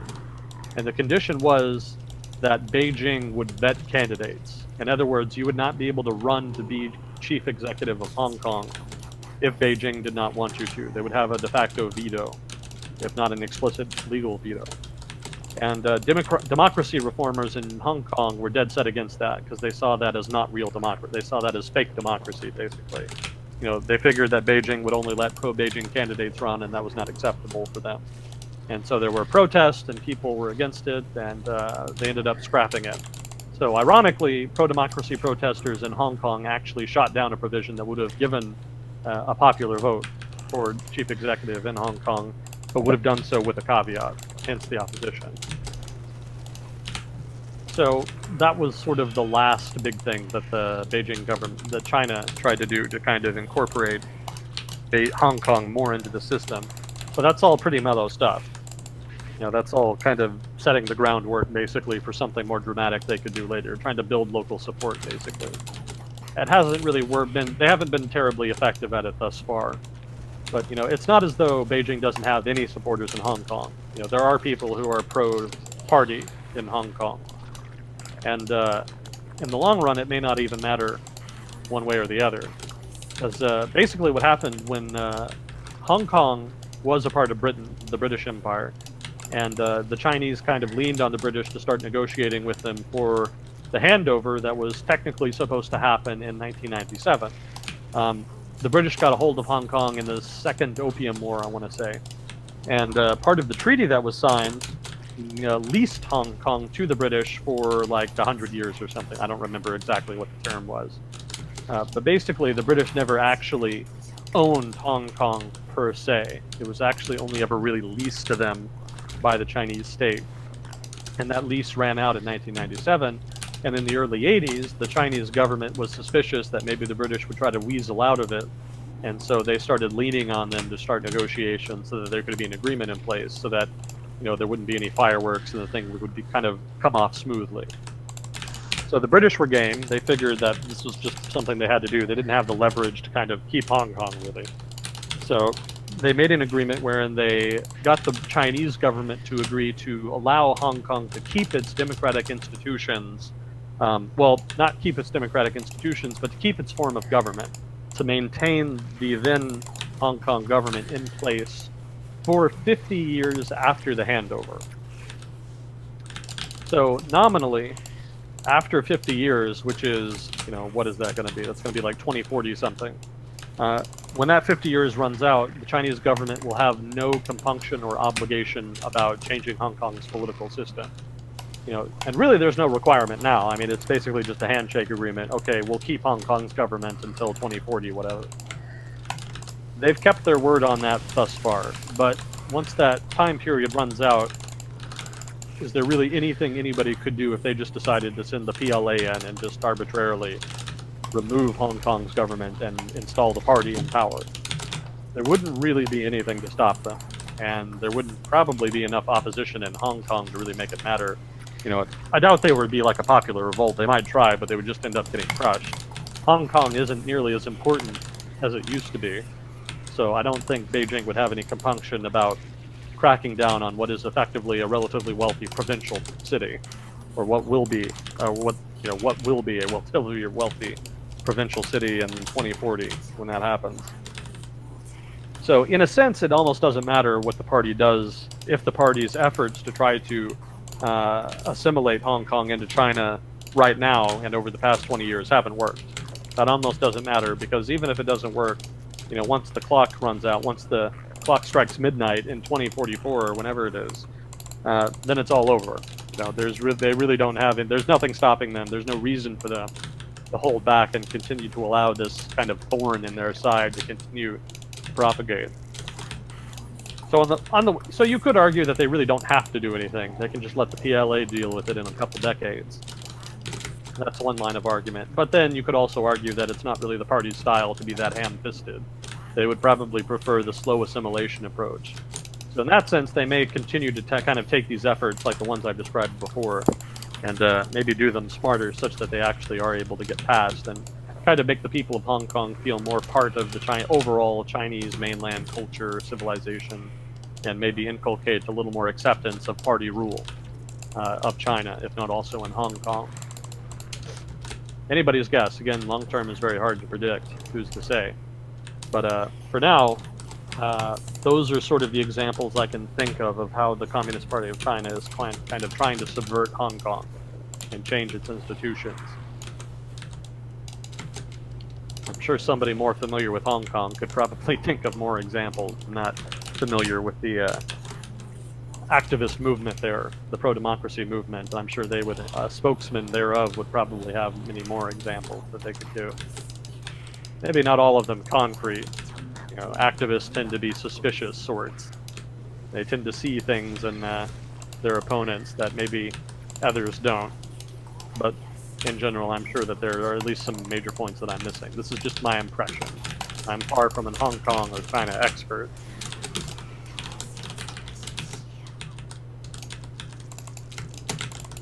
Let's see, do you have any opinion on the potential of U.S. bond yield curve inverting? I heard NPR run a bid on that being a strong sign of coming recession, but didn't know what to make of it. Yeah, that is a sign of upcoming recession, because in general, let me see if I can remember this. In general, long-term yields are higher. The rates on long-term yields are higher on things like bonds because the long-term is riskier. You know, if somebody promises to pay you back in a day, there's less risk involved than if they promise to pay you back in 10 years, roughly speaking. So generally, the rates are higher long-term. I hope I'm getting this right. So what happens when a recession is about to happen is that over the short term, people expect problems, and so the short-term rates shoot up, such that they're equal to or higher than the long-term rates. And that, in general, indicates that there is some short-term risk that's overriding the normal long-term risk, which is normally higher. So yeah, that is generally a sign that economic actors are expecting some kind of turbulence in the near future. It's pretty standard. Yeah, it pretty consistently predicts recessions. I don't think it's happened recently though, so I don't think we're in line for one. I haven't really been paying too much attention, so maybe I'm wrong. Inverted yield curves. There's a lot of technical definitions. Yeah, so I don't think we're in line for a recession anytime soon. It's possible. Technically, the United States is in one of the longest periods of economic expansion in its history. It's in one, at the very least, it's in one of the longer expansions. So you could argue that we're due for a recession, in a sense, only because of the business cycle. Business cycle is actually one of the explanations for why the economy is doing so well. It's kind of a cyclical upswing. One would expect that to downturn at some point, for one reason or another. You know, that's the nature of business cycles. You can't quite explain them fully. You just expect them because precedent establishes that they are recurring. But beyond that, I don't know that I'd have a lot more to add. Do you have an opinion on the potential of the U.S. bond curve inverting? I mean, I can't predict it. You know, maybe somebody more who studied it more and knows the data better than I do. Maybe they're, you know, would have some more signs that they could look for to try to see if it were about to invert, if there was a sign of an upcoming recession. But you know, the overall economy seems pretty healthy. You know, because the other signs aren't there. You know, there's not like a big buildup of inventory because people aren't buying. Consumption is relatively steady. Obviously, employment is doing pretty well. You know, the usual signs of economic turbulence are just not there. So I would not expect an inverted yield curve anytime soon. Of course, economies are fickle, and you never know, especially given that all of this trade drama that's been going on. So you never know how that's going to impact the overall economy. Who's to say? So that could be a problem. But for now, I don't think it's likely. From what I've seen, you know, the overall trend for the U.S. economy and the world economy is upwards. Maybe not dramatically upwards, but upwards, doing better.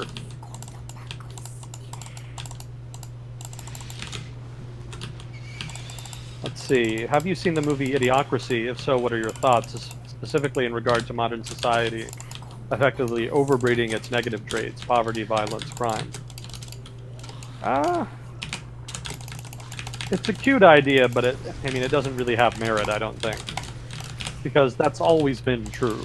You know, that's always been the case. You know, medieval peasants easily outbred people in urban areas, I suspect, anyway. So it's not as though this is some new phenomenon. You know, it's always been true that those, you know, the working class, the lower class, the peasantry, whatever you want to call them, have outbred everybody else. And you know, correct me if I'm wrong on that, because that's a pretty sweeping generalization. But in general, I think that's true.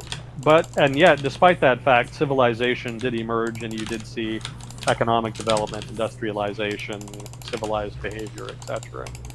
So even if it's the case that that particular, you know, those negative traits are selected for, it seems there is a mechanism in modern civilization, at least, that facilitates the propagation, proliferation, and maintenance of civilized society, even in spite of those factors, those negative factors. So I wouldn't worry too much about it. I don't think that's what you might call a linear extrapolation. You know, people do love to assume that trends extend forever. You know, if things are as they are now, then how much worse will they be in future? Well, probably whatever trend you're referring to will probably just change. The most likely direction of any trend is that it stops being a trend. That's the most likely outcome. Nothing lasts forever. You know, history is not linear. Trump's election should prove that. I shouldn't have to argue too much for that assertion. You know, history is just not linear. It never has been. There are periods where it seems like it's linear, but there's invariably a pushback.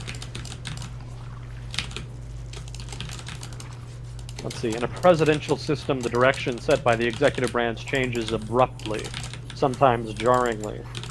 Has anyone tried a system of joint executive power with rotating elections to smooth things out and create less uncertainty? Not that I know of. This is more of a political science question. And somebody with more a background in political science could do a better job of answering it, because I'm sure they would be familiar with, you know, all of the different case studies that have been done, you know, a lot of different interesting examples of experimentation. I personally don't know of any such examples in this vein.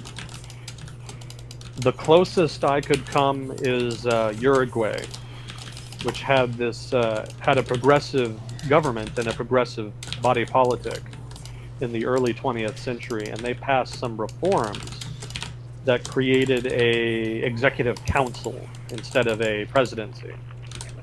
And you know, I hope I'm remembering this right, because I'm a little hazy on the details. But basically, it was a collective decision-making apparatus for the executive branch. It was not one-man rule. That's the closest you could come, but I don't think it had rotating elections, like what this person is talking about. So it's not quite it's not quite analogous to the example that they outlined. I mean, in general, it sounds like a good idea, but you're subjecting the executive branch to the kind of political forces that hamstring the legislative branch. You know, too many cooks in the kitchen, basically. The whole point of having an executive branch and having an executive at the head is to ease decision-making. You know, there are some things that are just either too difficult to decide with collective decision-making or just well-nigh impossible. And for those things, it's generally better to have one or just a few people making the major decisions. Under the rubric of certain restrictions, of course. You know, that's what liberal democracy is about. Constitutional rule rather than majoritarian rule. So there are restrictions, but you know, in general, it's better to have an executive branch that has the capacity, the institutional capacity to quickly and efficiently make decisions. And you kind of can't do that if you start adding a lot more steps and a lot more people to the decision-making process. Maybe it's a trade-off worth making. I'm not saying it's not. I'm just explaining the logic behind the executive branch and why it's relatively centralized. It may be that a critical mass of people in a population support the creation of such an institution and accept the trade-off in efficiency in exchange for more stability and less jarring shifts in policy from one presidency to the next. That could happen, but there would definitely be a trade-off there. You know, it would not be smooth sailing. It's not, you know, as though there would be no cost. Let's see. Yeah, I just don't know of any, other than Uruguay, which is not even a perfect example. I don't know of any analogous cases like that where that's really been tried. You might be better off looking at localities, because you know, local government or state government, subdivisions basically of a national government. You might find some examples there. You know, like a city council being a case in point. You know, a city council is not the same thing as an executive branch. That's more the legislative branch, with the mayor or city planner being the equivalent of the executive branch. But you could probably find an example somewhere where there was no mayor, per se. You know, where the city council had a more active role in day-to-day policy making. Dallas is kind of like that. You know, the city of Dallas here in Texas does not have a mayor. What it has is a professional city manager. No, that's not true. It does have a mayor, doesn't it? We have, yeah, I guess we do. We have a mayor and a city planner, which is weird. But basically, the powers are divided, and the point is the city council has a much bigger role in government here than in other, you know, cities where more power is vested in the mayor or the city planner. So that might be more fruitful ground for finding collective decision making in the executive branch of the sort that this question is kind of inquiring about.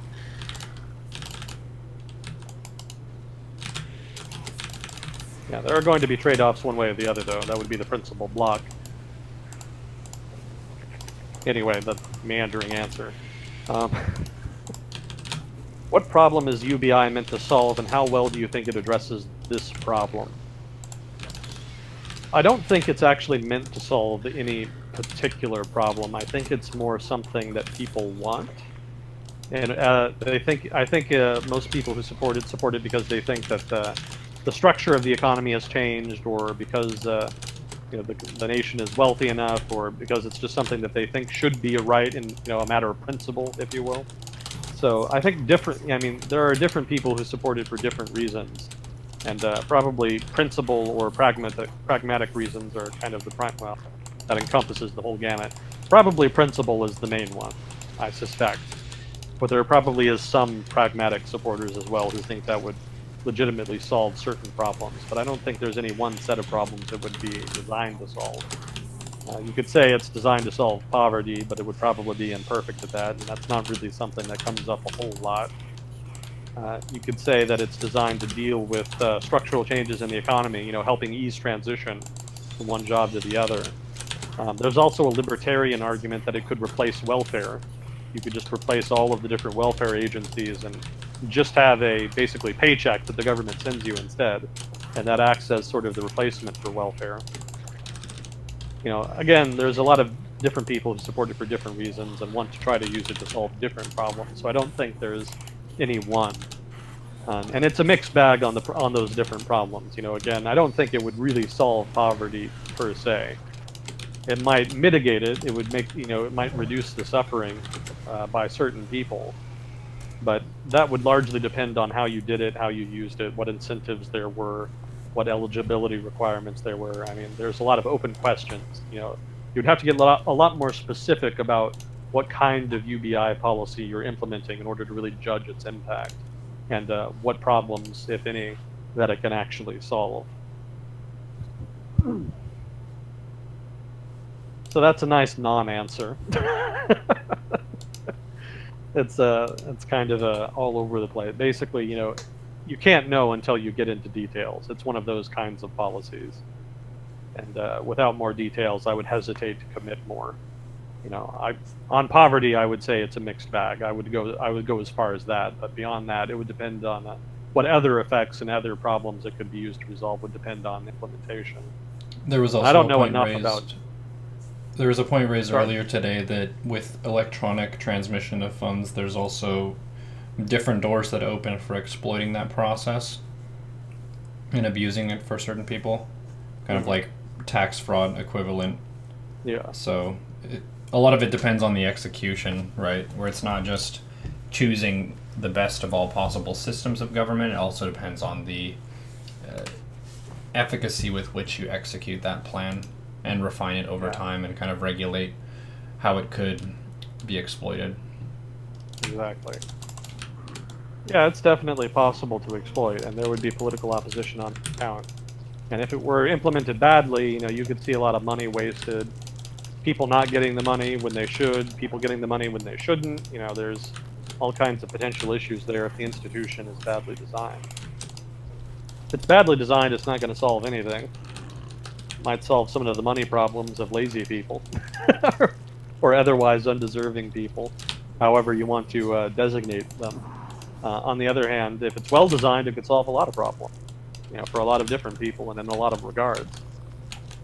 It's difficult to say though, and I haven't read enough UBI stuff, literature, to know the different contingencies, the different institutional designs, the different pitfalls and whatnot, to really kind of get into that in detail.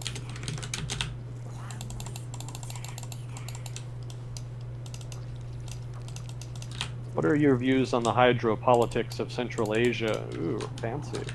What are your views on the hydropolitics of Central Asia, Uzbekistan, Kyrgyzstan, Tajikistan, and do you think China will leverage their power to increase their hegemonic control of Asia's water resources?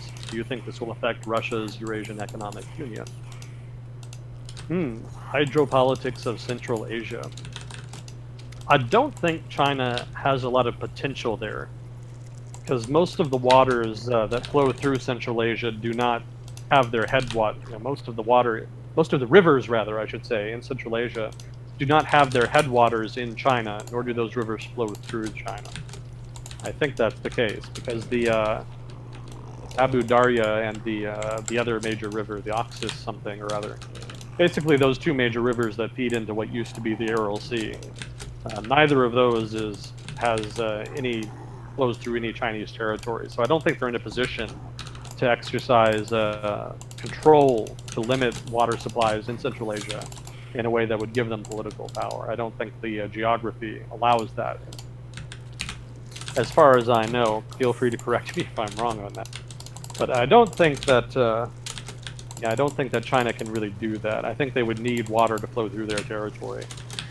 That is the case with the Brahmaputra and part of the Indus River over in India. Those two rivers flow partly. They have their headwaters in Chinese territory, in particular the Brahmaputra. And I think the Chinese even built a dam, or are building a dam up there. So that has the potential to give them a lot of leverage over India, because that would limit the water supplies for communities downstream. And they could increase or decrease the water supply according to geopolitical international, the state of international relations between China and India. But as far as I know, there's no equivalent to that in Central Asia. They might want to buy water from Central Asia because there's something of a water shortage. Well, not some. There is a water shortage in northern China, that sort of northeastern plains region. So they may well try to buy and import water from Central Asia, but that wouldn't really give them leverage per se. In fact, that might actually give Central Asian states some leverage, since the Chinese would want the water so much. Yeah, so I don't. If China does increase its influence in Central Asia, I don't think they would do it with water. They would do it more, I think, with economics, with trade, basically, because there's a lot of natural resources in Central Asia, and the Chinese economy is, of course, rapacious. So certainly, they would love to increase economic ties there to have access to some cheaper resources, and in doing so, have some leverage to bring to bear against Central Asian states. So that seems like the more likely vector for the Chinese state to kind of increase their influence in the region. Now, whether or not Russia lets them do that is another question, because Russia still considers Central Asia to be kind of its sphere of influence, to be its backyard. And so it's a little iffy on China's presence there. I don't know that there's a lot they can do about it, though.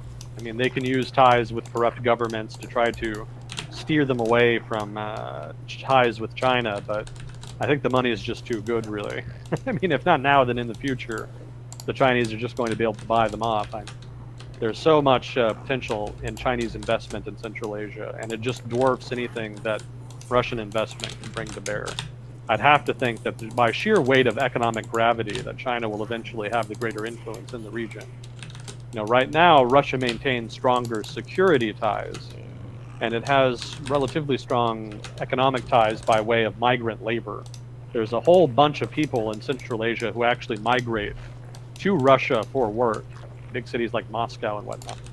And they'll work legally or illegally in Russia for a while, and then send remittances back home, and then eventually travel back. So because a lot of Central Asian states are dependent on remittances from Russia, Russia has a lot of economic leverage in that way. To say nothing of the energy ties. You know, obviously, having control a lot of the oil and gas gives them a lot of leverage too over state and society in Central Asia. But again, I mean, China is going to shift that by sheer weight of gravity. I mean, eventually, there's going to be more opportunities in China. Maybe they don't let them migrate to work there, but maybe they don't have to. Maybe there's enough investment to just work in Central Asia, so they don't even have to. You know, I mean, just the numbers do not favor Russia over the long term in that regard. It's just going to be harder and harder to do. And it's almost a reflection of the U.S. position in East Asia. Because the U.S. nominally has strong economic and military ties with East Asian states, you know, like South Korea, the Philippines, Vietnam, etc. But China is going to eventually surpass it if it hasn't already, and the gap will grow with time. China's economy is just, by dint of being in the region, is going to be more important to the economies of regional states, and that's going to give the Chinese government more leverage there. And there's not a whole lot the U.S. can do about it. We've talked at length, I think, a couple times about, you know, the difficulty of strategizing the U.S. position in East Asia over the long term, the disadvantages the U.S. faces, the advantages of China, etc. So the position of Russia in Central Asia is almost a reflection of that. It's very similar in that regard. But Russia has an even weaker set of cards to play. You know, they're more dependent on their security relationships with Central Asia than they are on the economic. And those may or may not be enough to maintain influence in the region, given that the overwhelming economic power that China is going to bring to bear eventually, not already. So I don't know that it'll affect the Eurasian Economic Union that much. And for those who don't know, the Eurasian Economic Union is a customs union that Russia created about 10, 20 years ago or so. That created a customs union between Russia, Kazakhstan, Belarus, I want to say Armenia, and then maybe Tajikistan and Kyrgyzstan. Is that right? Maybe there's some Russians listening who can correct me on that. I think those are the member states right now. Oh, and Kazakhstan, obviously. Right now, that's just a customs union. It's not really meant to be like a European Union style single market. You know, the level of integration is not that far along. It is specifically just a customs union. And what that means, though, is that... Your voice is breaking up. Can't hear what you're saying.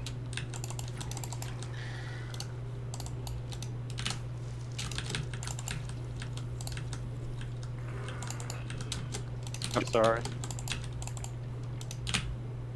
Any better now? Yep, sounds better. Alright, that might have been the fan. No, what was I on about? Oh, Eurasian Economic Union. Yeah, on the one hand, having just a customs union means that the sovereignty of the different states in the union are more respected. Sovereign states have relatively more power than they would in, say, something like the European Union. So that reduces the level of political tension. But on the other hand, because it is a relatively weak economic union, relatively weak set of economic ties, a weak institution, if you will, that means that it would be relatively easy to break. It would not necessarily come with a great cost. You know, most of the cost of, well, there are inherently strong economic ties between Central Asia and Russia, just left over from the period of the Russian Empire and the Soviet Union. So in that sense, being in a customs union makes a lot of sense. But again, over time, China's economy is going to become relatively more important than the Russian economy, I would guess. And if and when that happens, it'll make a lot more sense to have a customs union with something like China, well, with China. And in that case, it wouldn't, you know, it would be costly to leave the Eurasian Economic Union and enter a customs union with China, but given that the potential is greater in the customs union with China, it may be a cost worth paying. So it could be that the Eurasian Economic Union either has to reform in the future, in the long term, when China does really surpass Russia as the principal economic actor in Central Asia. When that happens, the Eurasian Economic Union will either have to reform to try to kind of reflect that fact, or it could disintegrate. In which case, you know, Russia loses more than it gains. It would just stand to lose those economic ties.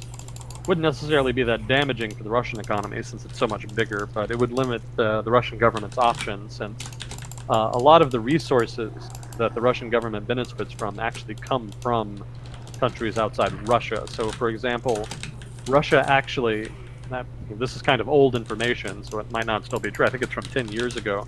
Russia actually consumes the vast majority of gas that it produces, which is a bit surprising because it uses gas exports as its principal geopolitical tool.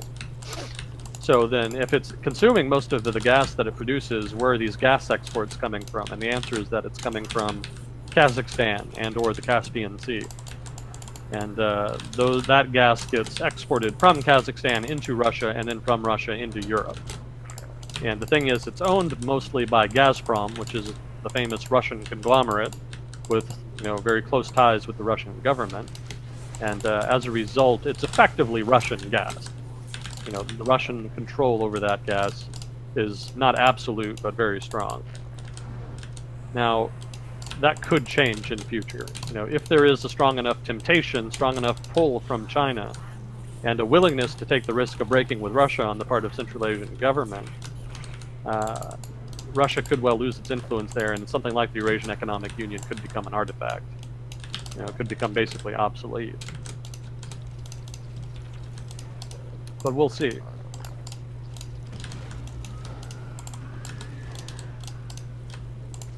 Let me say, I might be lacking reading comprehension skills again.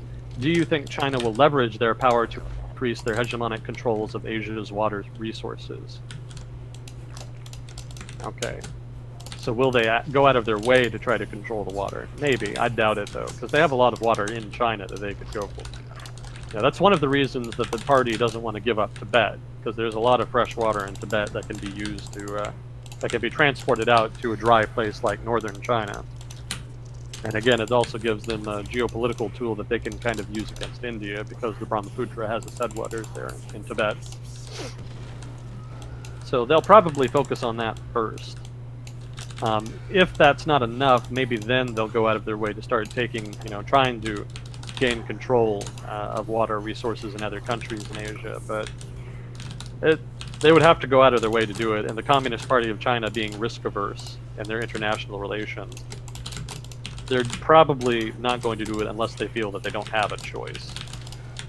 Again, like we've talked about many times before, the Communist Party of China has its hands full governing China, which has a lot more than 1 billion people in it. Like 1.4 billion. That 1.4 billion doesn't sound like a lot more than 1 billion, but consider that 1.4 billion means that you could subtract the entire population of the United States from the population of China and still have more than 1 billion people. That's a lot of people, and that's a lot of problems for a party to solve in government. So they prefer to focus on that rather than getting in adventures overseas by, say, trying to control another country's water. That's just going to be a big headache. It's a whole extra set of problems they have to put up with. They're not going to do it unless the water runs out in China, specifically in Western China. So I doubt they're going to be adventurous about that. They might try to increase their influence in other countries in general, such that they could at some point maybe use leverage to try to gain more power or control over water resources. But I don't think they would specifically try to control another country's water resources. They would use hegemonic control, leverage. That they would use their power, rather, as this person puts it, specifically to try to get control of that water. At least not in the short to medium term. Sorry if that was a confusing answer. That was a bit all over the place. Let's see. Since it's Canada Day, I'd like to know your favorite tidbits from Canadian history. Newfoundland almost became a U.S. state. Did you know that, Neuro? Wait, what? Newfoundland. Have you heard of Newfoundland? Newfoundland? No, Newfoundland. I think it is pronounced Newfoundland, isn't it? Oh. Hope I'm getting that right. I've been saying it wrong this whole time. That's that far northeastern... Well, I think we're thinking of the same province either way. It's the far northeastern province in Canada. That actually was not a part of Canada until 1949. And because it had never been incorporated into the Confederation, or rather the Federation. When the well, they weren't Canadian provinces then, but basically when the different colonies were federated into a single Canadian Dominion, the Dominion of Canada. I'm sure Canadians are getting a good laugh out of this. Correct me if I'm wrong, Canadians. But when Canada was federated in the 1860s, I think it was, Newfoundland was not a part of that. It actually remained a colony that was basically controlled by Britain. And that was the case up until 30. And it was in, maybe that's not even, I think it was that way until 1920, I want to say. And then Newfoundland was technically independent. It was like the Dominion of Newfoundland within the British Empire. But then the Great Depression hit and Newfoundland actually went bankrupt. And they had to basically go back to Britain and ask to be reincorporated into the British Empire as a crown colony in order to deal with their debt. I think that is the case. That's what I'm remembering anyway. And so I think Newfoundland is the only British territory that was formerly a colony to become independent and then become a colony again. I think that's the case anyway. And so they were a crown colony from roughly 1930 up until 1949 when they had a referendum. And basically Britain didn't have the money to keep paying for Newfoundland. Newfoundland was costing them money, and the British government was really hurting for cash after World War II, and they had to cut them loose. They basically said, all right, you're on your own. You need to figure out something to do. They were basically kicking them out of the house. So they had a referendum about whether they wanted to become a part of Canada or become a part of the United States. And it was actually pretty close. I think it was something like 55 to 45 in favor of Canada. And, oh, did it drop again? Mm-mm. Oh, okay. Sounds good to me. Okay, and, I mean, the attitude of the U.S. government was, okay, they're having a referendum, whatever. The Canadian government cared a lot. They really went out of their way to try to swing that vote. They lobbied really hard and campaigned really hard, put money behind pro-Canada candidate, well, not candidates, but the pro-Canada campaign. And so they really wanted Newfoundland to become a part of Canada. The candidates. There you go, yeah. They really wanted it to be a part of Canada. And the reason I read from the newspaper article I read at the time had to do with strategic reasons, basically. They wanted it because they wanted that strategic area at the mouth of the St. Lawrence Riverway to be in Canadian hands and not subject to a foreign country, even if that foreign country would be a friendly nation like the United States. So I thought that was pretty interesting. Newfoundland almost became the, I guess technically it would have been the 49th state. Or 48th state. No, it would have been the 49th, I think, because that was before Hawaii and Alaska. That's cool. Did you see that Puerto Rico, I think, is looking for statehood? Kind of. I mean, Puerto Rico is very bipolar about what it wants. 1 minute it wants statehood, 1 minute it wants to be in the Commonwealth, 1 minute it wants to be an independent state. The real problem in Puerto Rico is that there's a pretty even divide between the different factions. There's about 1/3, this is kind of old data too. The distribution has probably changed. But there's a pretty even balance of power between the people who want statehood, people who want independence, and people who want the status quo to be a commonwealth. There have been a number of referendums over the past 10 years. I think there's been 2 or 3 over the past 10, 20 years. About changing Puerto Rico's status, and in all of them, the status quo has always won. Nobody really quite wants to make the jump to independence. Not enough people have wanted to make the jump to independence, but neither have there been enough people who want to just formalize the relationship with the United States and become a state. Most people want the degree of autonomy that comes with the Commonwealth status, but also want to maintain access to the resources that comes from the federal government of the U.S. that corresponds to being a Commonwealth. So people are not entirely content with the status quo, as the recent hurricane and subsequent events have shown, but the alternatives are not really sufficiently attractive, at least as of yet, to really push people to want to vote for a significant change to independence or statehood. So it's a complex problem, basically. It's not as though people entirely really want to embrace Commonwealth, the Commonwealth option, the status quo. It's just that none of the alternatives is really sufficiently good to be attractive enough. Mm-hmm. So yeah, kind of, sort of on the statehood question. You know, given what I've read about politics in Puerto Rico and looking at the past referenda, I suspect if that there were another referenda, it would have a similar result, even in spite of the lack of federal action in the U.S. as far as helping Puerto Rico recover. I don't know that, well, for one, that they would want statehood. I mean, statehood comes with new obligations as well as benefits. I mean, they're not subject to certain taxes as a commonwealth, and they would be if they were a state. You could argue that they would get better federal support, like, say, following a hurricane if they were a state, but that may not be worth the cost. And one of the reasons Puerto Rico's economy is really struggling is specifically because of its ties to the federal government. Certain federal benefits and the minimum wage, federal minimum wage, apply in Puerto Rico, but it makes for a very poor fit because Puerto Rico's economy is not at the same level as the mainland U.S. economy. A lot of the minimum wage the federal minimum wage is something like 50% of the median wage in Puerto Rico, which is really high, and it makes it very difficult to pay workers because there's not a lot of economic activity in Puerto Rico that can afford to pay wages that are that high relative to the kind of level of economic development in Puerto Rico. And the result is that a lot of people are actually on welfare because they can actually make more money doing that. And that's not a judgment, that's just economic rationale. You would see that anywhere. And it's a problem for Puerto Rico's economy. It's one of the reasons that unemployment is so high and that entrepreneurs struggle, along with the debt problem and the infrastructure problem and just the cost of living problem. It's always costlier to live on an island. It's just difficult to transport things to and fro. There's just a lot of disadvantages in Puerto Rico.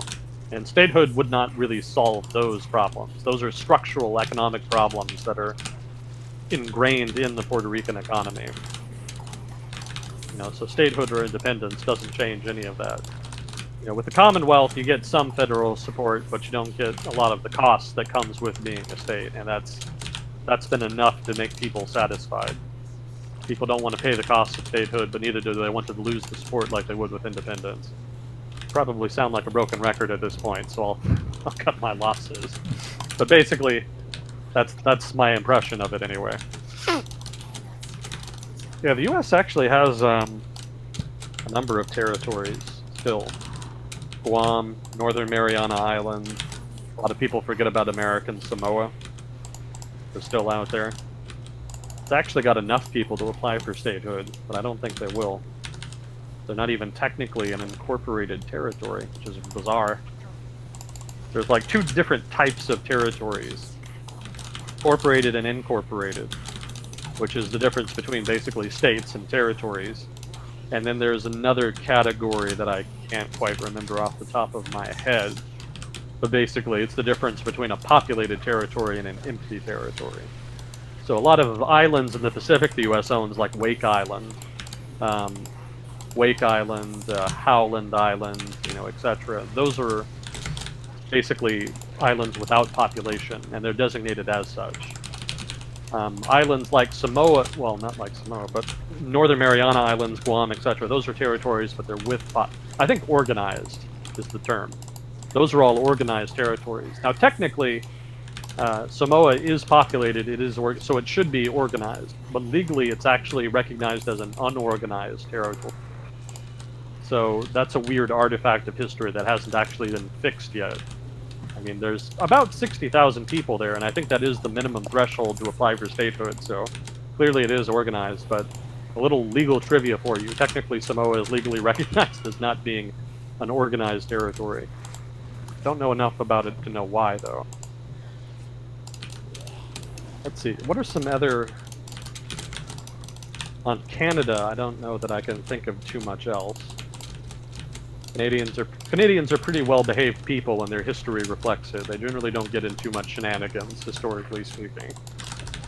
At least not yet. Yeah, they're working on it. Maybe when that global warming kicks in and all the arable, fertile land is in Canada, they'll become a superpower. Maybe they'll try to take over the world, but until then, pretty quiet, at least for the moment. I mean, I can think of there have been border disputes, like the dispute over the Maine border and then the Pacific Northwest. It was an issue for a long time, but that was really more of a British-American issue than a Canadian issue.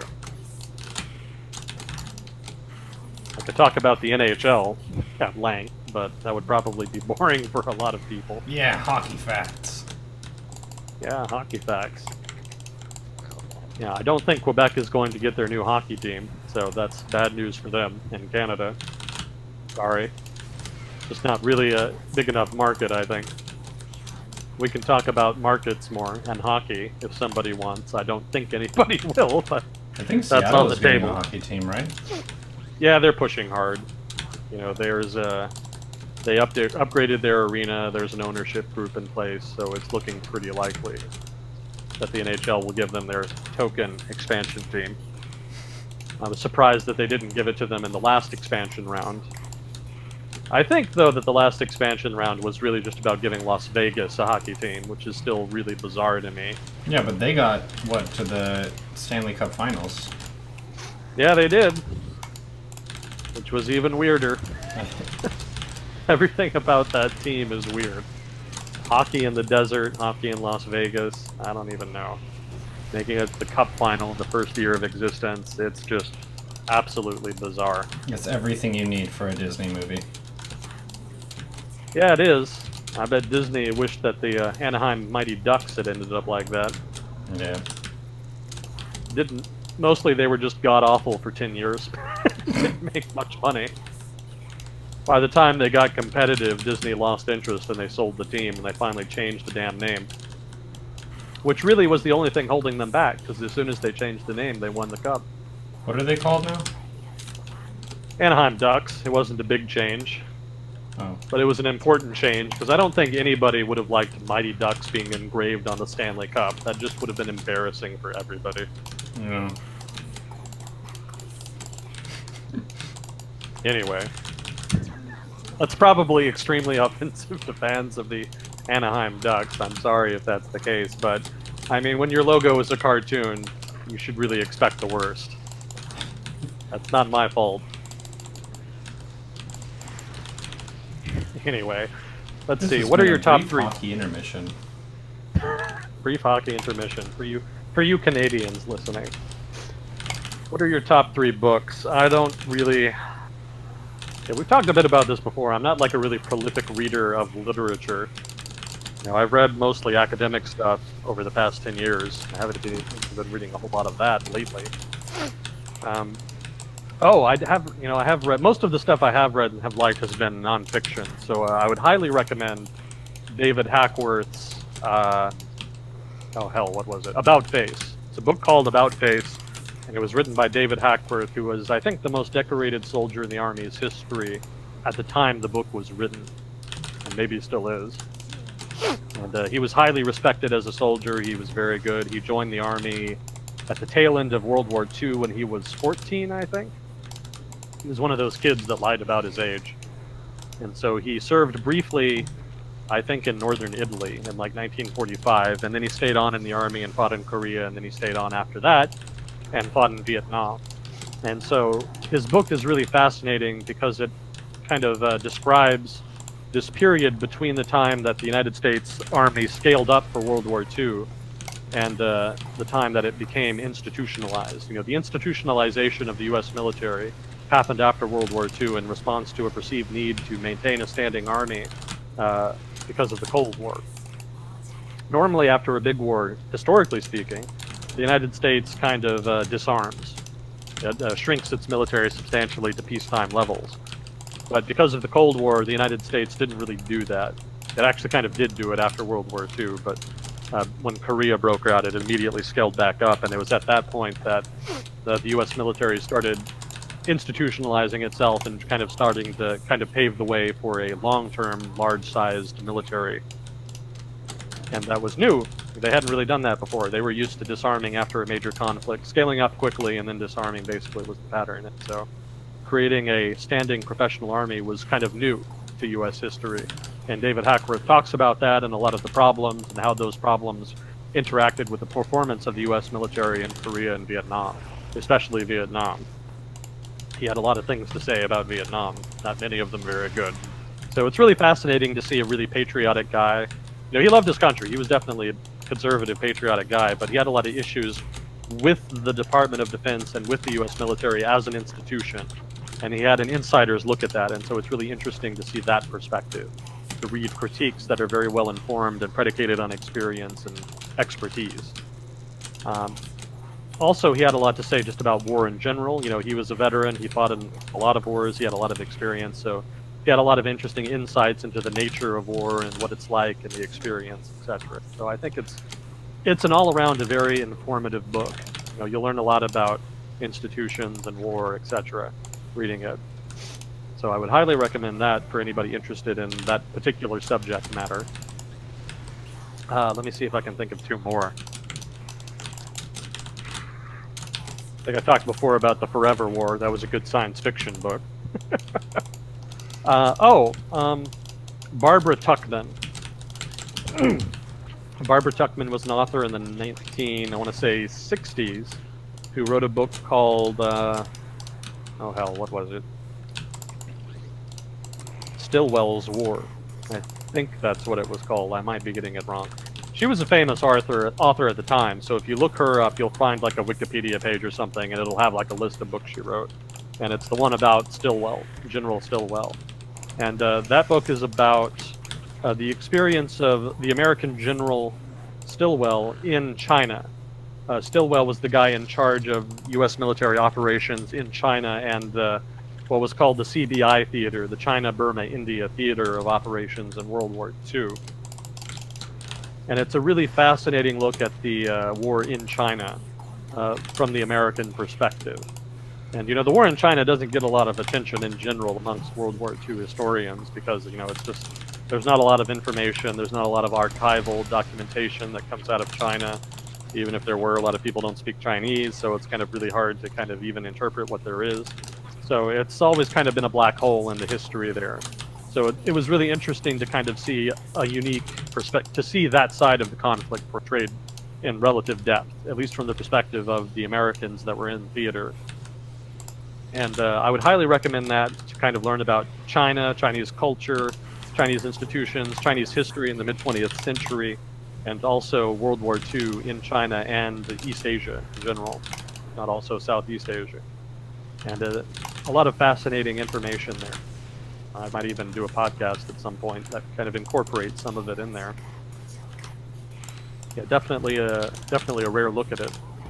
So yeah, I guess those would be the principal three. Maybe I can try to think of another non-fiction one. The Forever War doesn't really quite fit the pattern there. Let me think for a minute here.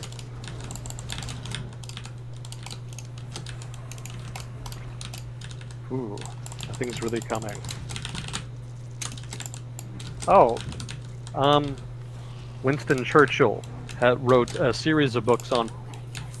You might notice a pattern. Winston Churchill wrote a number of books on World War II, and it wasn't like a number of books on different subjects. It was basically just his memoir of the war from his perspective, and it was like a 6-part series. I think I've talked about it before, in fact, and really in-depth and really fascinating stuff. It really kind of gives you the perspective from somebody in a leadership position during the war, specifically, you know, the leadership of the United Kingdom and the British Empire.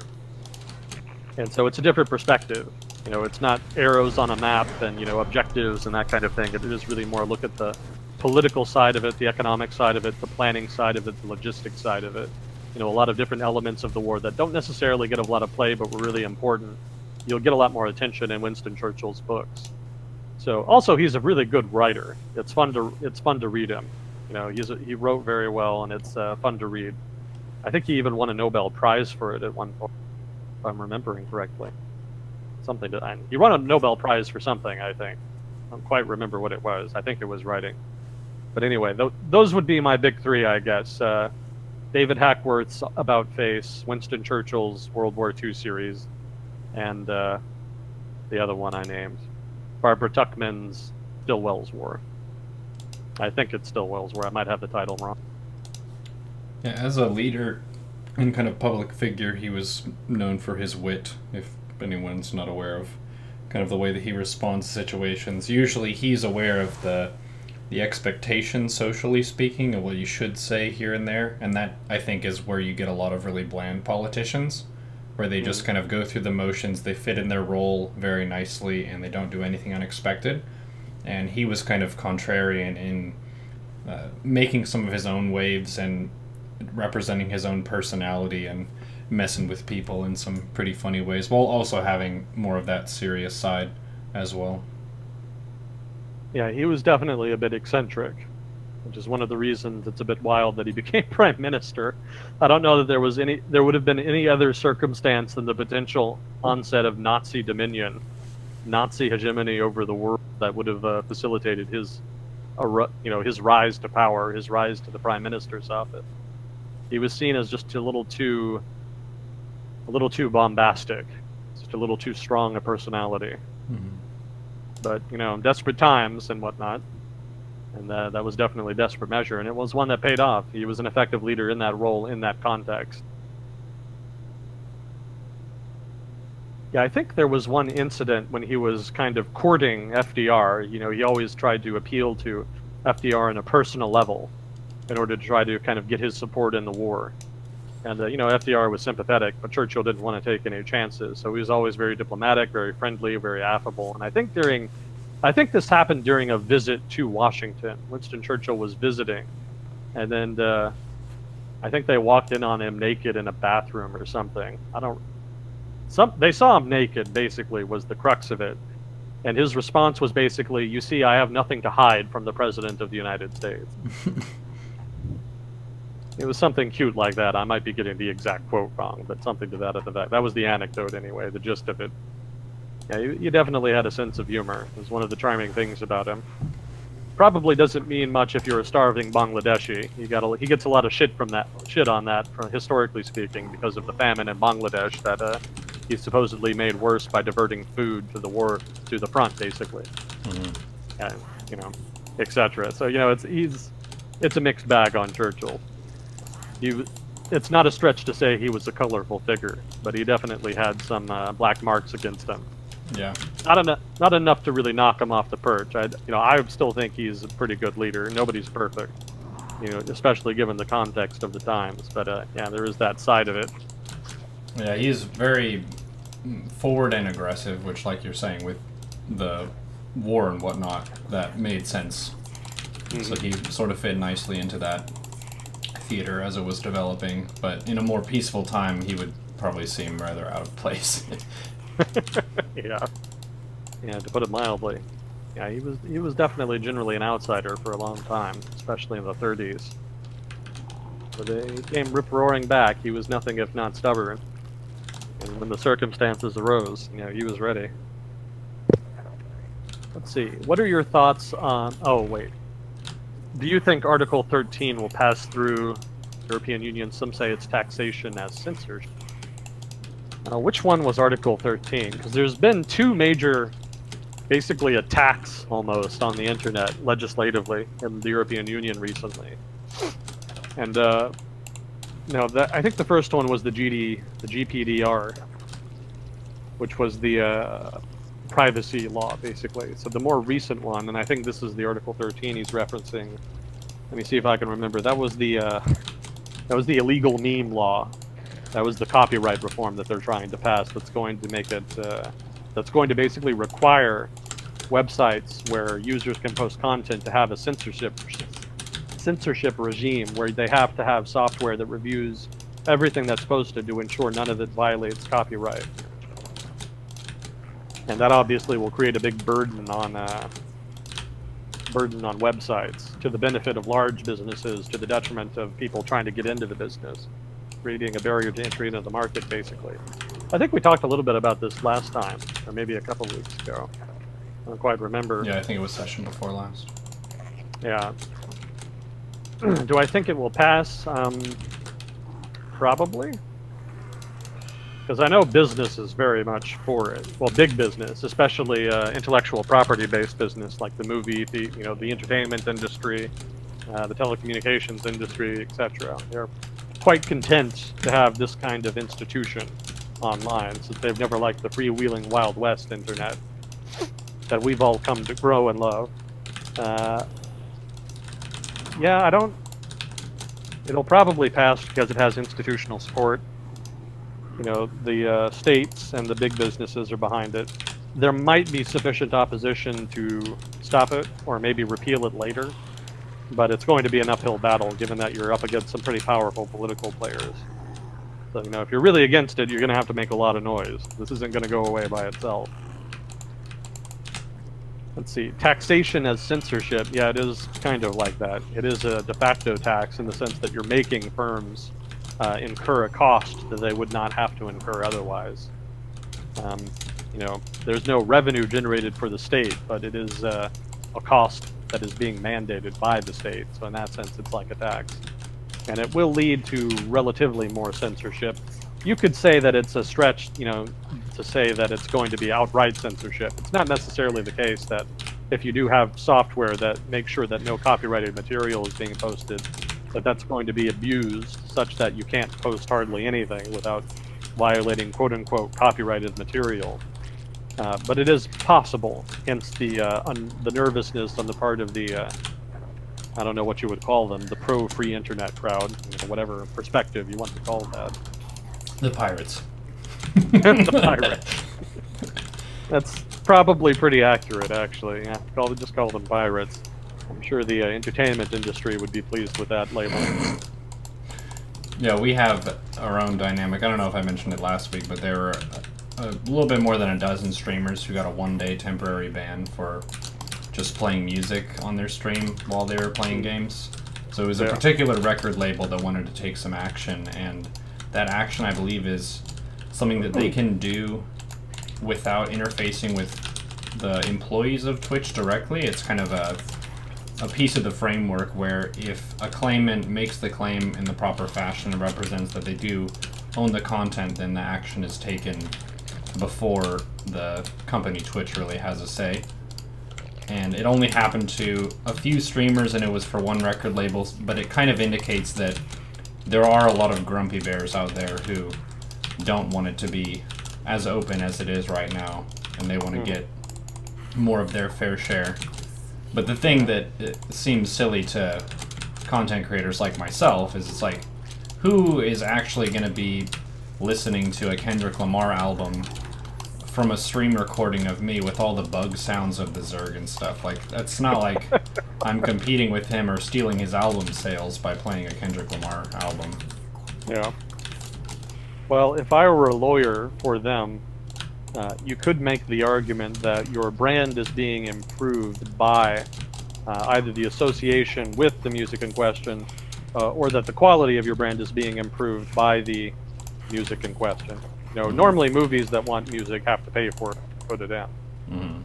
You know, if you want a particular song, or, you know, even if you're running a political campaign, if you want a particular song, generally you have to get permission to use it. I think that's the case on political campaigns. But certainly for the entertainment industry, there is kind of that institution in place. And so what they're trying to do is trying to extrapolate that onto other media, like streams, like the internet, etc. And, you know, right, they're meeting a lot of resistance, suffice to say, more successfully in the United States than in Europe, it would seem. But I think that is kind of the logic behind it. We'll see where it goes. This is kind of part of an emerging trend against the free internet, if you want to characterize it like that.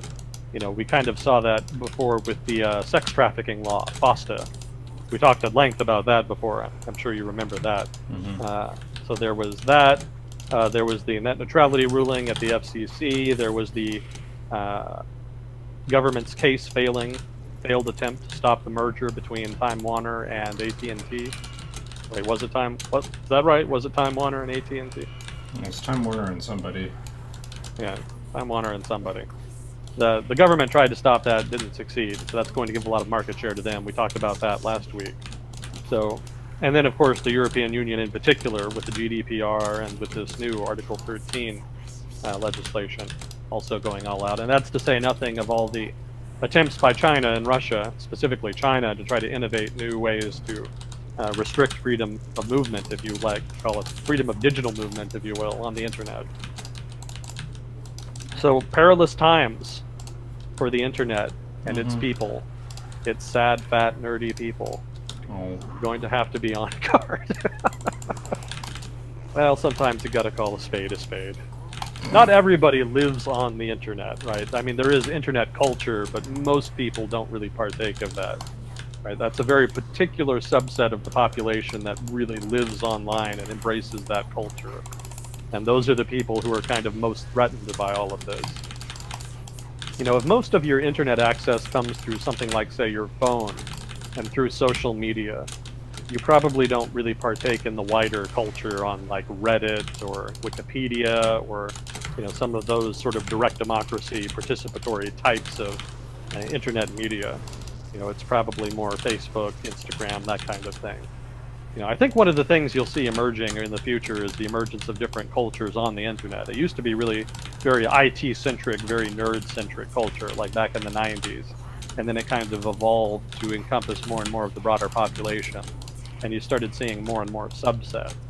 You know, the type of media online consumed by Vox Populi, you know, by the most people, is very different than the sort of media consumed on the internet by the old guard, if you will. You know, the nerdy IT guys who kind of run the backbone of the internet and form the mainstay of its culture. Those are very different groups.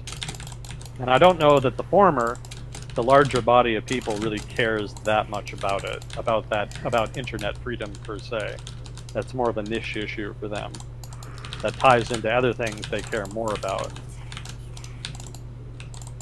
Yeah, the challenge for those who really embrace the free internet, I guess I'm kind of tipping my hand by calling it a free internet. I should probably think of something more impartial.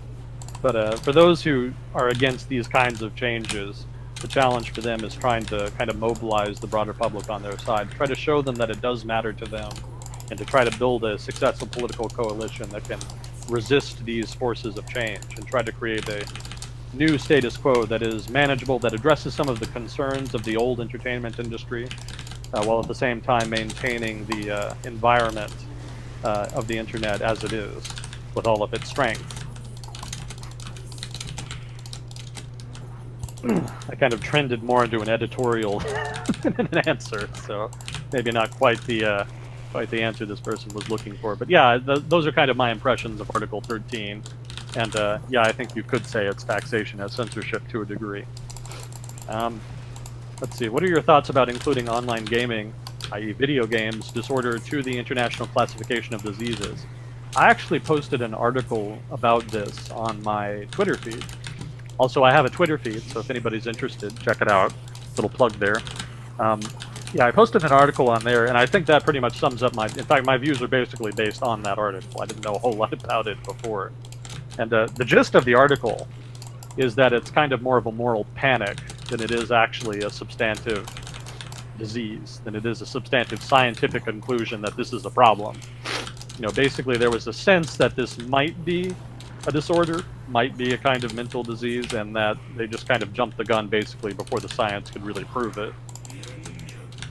So maybe it is, maybe it isn't, but there's not really enough evidence out there, not enough conclusive evidence to really say for sure how that works. You know, it's hard to really peg an addiction, to define an addiction. You know, there's a fine line between something that is full-on addictive, like biologically, chemically addictive, like heroin or something like that, and then things that are not actually biologically addictive, but reflect more a compulsiveness we call on the them part of the psychologically individual. addictive. Sorry, what? Psychologically addictive.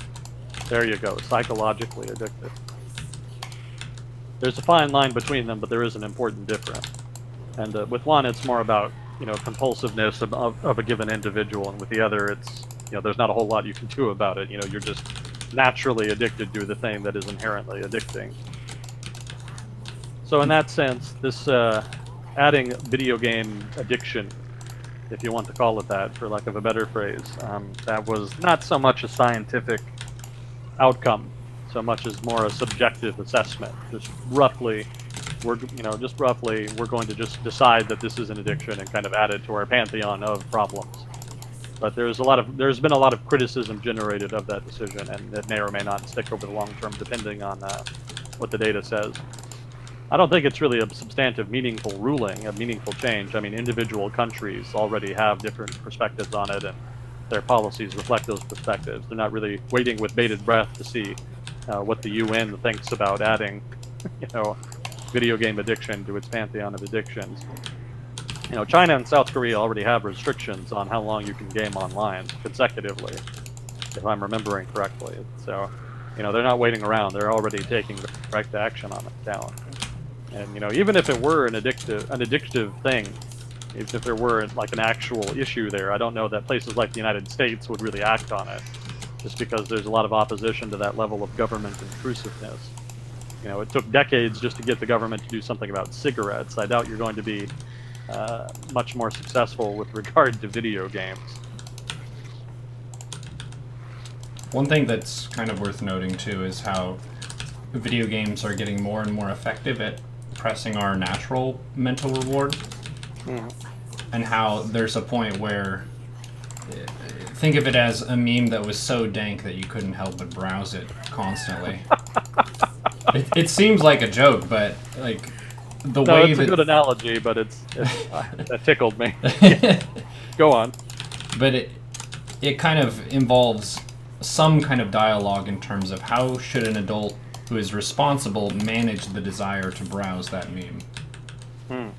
How should you regulate your behavior, and what are the risks? Because there are definitely risks to browsing too much social media as well, which is a similar sort of psychological addiction to video game addiction, which we've been talking about since, what, before World of Warcraft? That was one of the big ones that the world was concerned about. I lost my son to WoW. What do I do? Yeah, it's a long-standing issue. Certainly, it's not new, and yeah, it is. They are getting better at it. You know, there have been a number of rulings over the past few years about gambling. You know, there are some mechanisms in gaming that are coming to the fore that are akin to gambling, and in some cases, courts have ruled that it's crossed the line into just full-on, basically gambling. I think one of the big cases in point there was Counter-Strike. Is that what it is? There was a big thing over Counter-Strike and random drop boxes with weapons and whatnot. You could buy drop boxes and they would randomly generate, you would randomly get a reward basically, and maybe it would be really valuable. And there was some guy who, I think he owned the service, and he had a video of himself unlocking, you know, quote-unquote randomly a really valuable weapon. And it turned out to be fake, I think. Something to that effect. And so it was judged to be gambling advertising. I really don't remember the specifics, but he got in a lot of trouble for that. And basically it just underscores the fact that the gaming industry is kind of trending in that direction. They see that that's a good way to make money. And so they're kind of inching closer and closer to that gambling model. And the result is that there's probably going to be more government action on that count. But I suspect if there is, they'll probably just change, basically try to work around it, find some other way. I mean, they're only going to get better at it one way or the other. It doesn't have to be gambling. There are other ways to push people's buttons, you say. The gambling vector is probably not sustainable because of legal repercussions, but there are other ways, and those ways are probably going to become more common with time.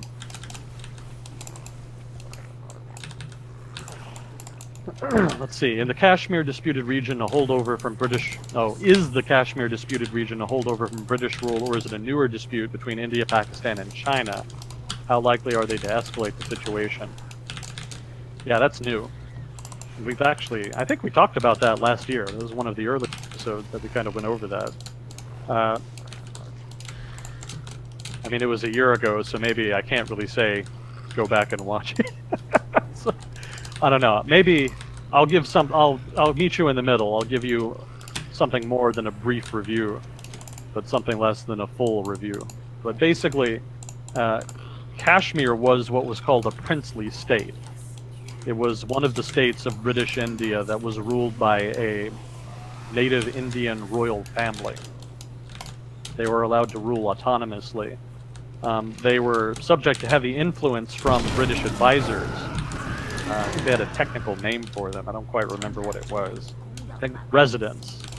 They had residents who were basically British advisors whose advice that you could choose if you wished to follow, but in effect you always had to follow it, because if you ever didn't, then there would be a big shitstorm. So effectively they were allowed to control basically in lieu of a British government. So these princely states comprised a fair chunk of Indian territory, of British India. Not a majority, but there were some very large, prominent ones. One of the larger ones was the princely state of Kashmir. And Kashmir was, if I remember correctly, and I think it still is, 60% Islamic, Muslim, and 40% Hindu, roughly. And so that didn't really matter under the British, you know, when India was part of the British Empire. The question was, what do you do when India becomes independent? And that, of course, became a big issue in the 1930s and 40s. So obviously, you could just take a lot of the land that's outright owned by Britain, basically, you know, just the land that was formerly a part of British India, and you could make that an independent India or carve it into a Muslim India and a Hindu India or whatever you wanted. But that still left the question of, what do you do with the princely states? They're not technically a part of the British, well, they're part of the British Empire, but they're not technically a part of British India per se. They're technically independent states that have allied with the British. So do they deserve then to become independent states, or do you fold them into an independent India? And if you do fold them into an independent India, how do you do that? Do you just, you know, remove the royal families and make them normal provinces, or do you give them a special protected status? There was a lot of questions about how to deal with princely states. That's the takeaway here. Now, of course, ultimately the decision was to split British India into a Muslim India and a Hindu India, roughly speaking. And of course, the Muslim India became Pakistan, and the Hindu India became what is now India. And that presented some extra problems, because there were some princely states that were basically on the border between the two, and some that had mixed populations of Muslims and Hindus, and, you know, it just further complicated things. So ultimately, the decision was made that princely states would be given the option of either becoming independent, joining India, or joining Pakistan. Those were their options. And in general, most of the princely states opted to join India or Pakistan based on which one they were basically in. You know, if you were a princely state surrounded by India or surrounded by Pakistan, it kind of behooves you to join one or the other. Independence probably isn't going to work out. There was one that tried. One of the largest princely states was the princely state of Hyderabad, and that was ruled by a Muslim leader, a Muslim Raj, I think was the name. Maybe I'm wrong on that. And but most of the population was Hindu. Like only 10% or 14% of the population in Hyderabad was a Muslim, mostly Hindu. So the people wanted to join India, but he didn't. He wanted to become independent. And when I say he, I mean the ruler of Hyderabad. So he tried to declare independence, but there was a big uprising, basically, a bunch of protests by Hindus who wanted to be a part of India. And so these militiamen, these Muslim militiamen, were mobilized by the government in Hyderabad. They were called Razakars, I think. Probably pronouncing that wrong. I apologize.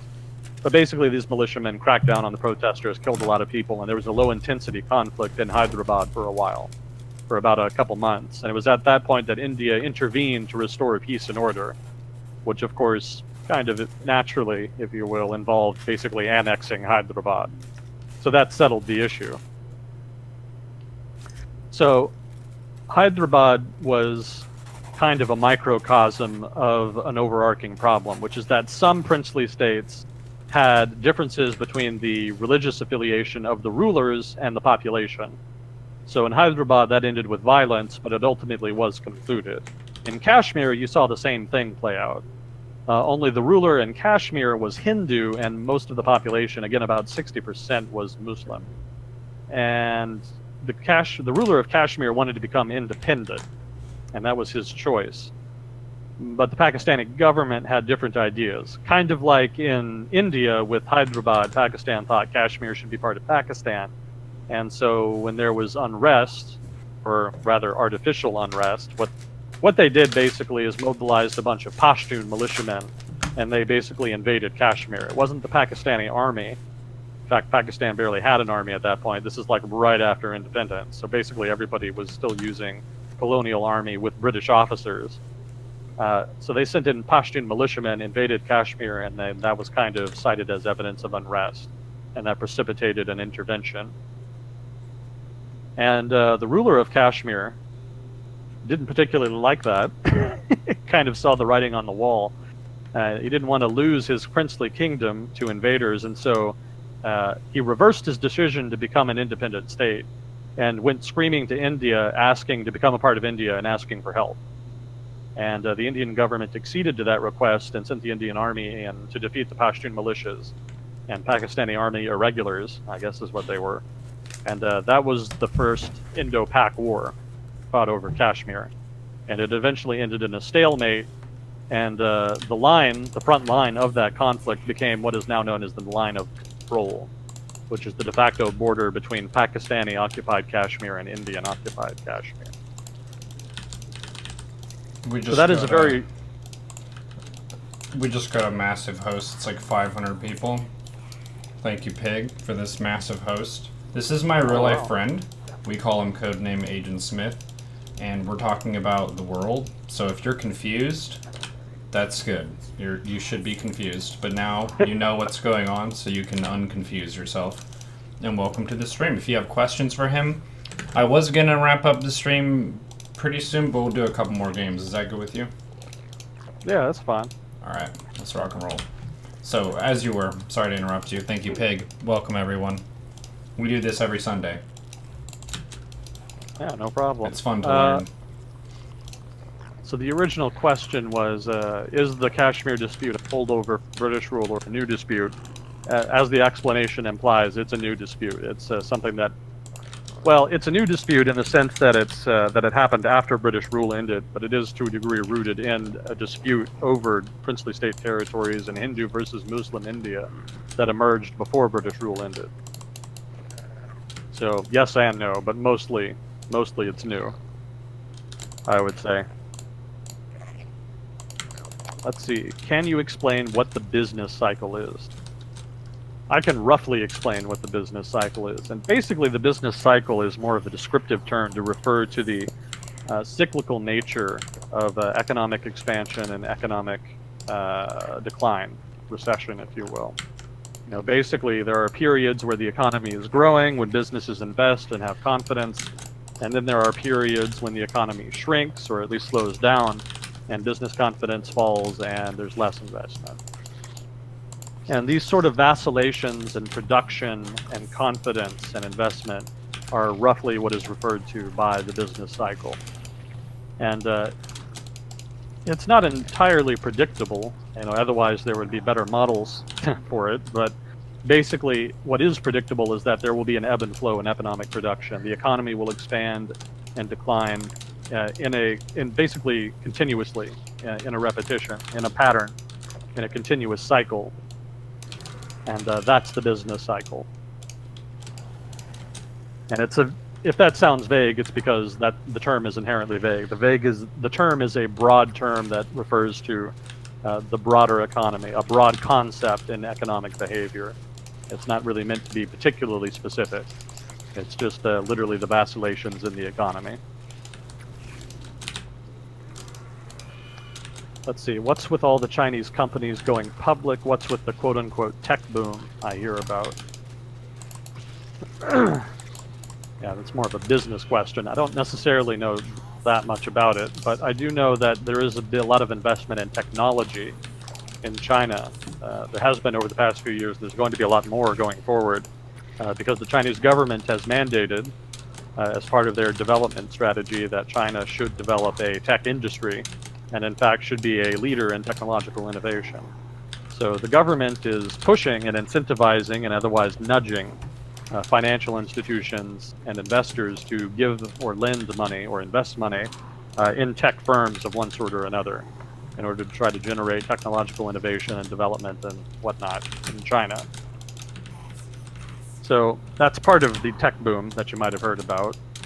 As for why Chinese companies are going public, There's a couple reasons for that. One, I mean, the obvious answer is that the companies are big enough that they can, and have enough market confidence that they can go public and raise a lot of money that they can then turn around and use to invest in the business or return to shareholders or whatever it is they want to do. So that's kind of the business side of it. That's sort of the economic side of it. But there's also a government side of it. In China, there frequently is. Which is that the Chinese government wants to modernize its financial sector. And so it's trying to make it easier, not only for Chinese investors to invest in businesses in China, but also to make it easier for them to invest through stock markets, through official financial institutions, which have traditionally been relatively weakly regulated and weakly institutionalized in China. So they want to make those more transparent, more strongly regulated, inspire more market confidence in them so that more economic actors utilize official channels of investment rather than, say, the shadow banking sector in China, which is a big problem over there. And also there have been more agreements between the Hong Kong Stock Exchange and I think the Shanghai Stock Exchange, such that there is basically an investment channel between them. It's not a formal thing where Chinese companies can just go and then list on the Hong Kong Stock Exchange, but they have this special channel set up so that if you're listed on the Shanghai Stock Exchange, it's possible for you to basically, and this is my rough understanding of it, I'm not a finance guy, but my rough understanding is if you're listed on the Shanghai Stock Exchange, you can basically create a shell company in Hong Kong and have that listed on the Hong Kong Stock Exchange. And you have a paper commitment, you have a commitment on paper to basically treat that company, that shell company, as a avatar for the actual company being traded in Shanghai and operating in China. So any dividends or whatnot that you would normally get as part of the company, I think nominally you're supposed to get as part of the shell company stock in Hong Kong. Again, that's a very rough understanding of it. I'm not a finance guy. That's just a kind of a rough description. But part of the reason that to answer the question, part of the reason you're seeing more companies, Chinese companies, going public is because of that liberalizing finance regime in China, increasing the ties between the Hong Kong Stock Exchange and the Shanghai Stock Exchange. And a lot of Chinese companies are reaching scale now. They're reaching a point where they're really competitive nationally and internationally, and they feel more confident asking for public investment.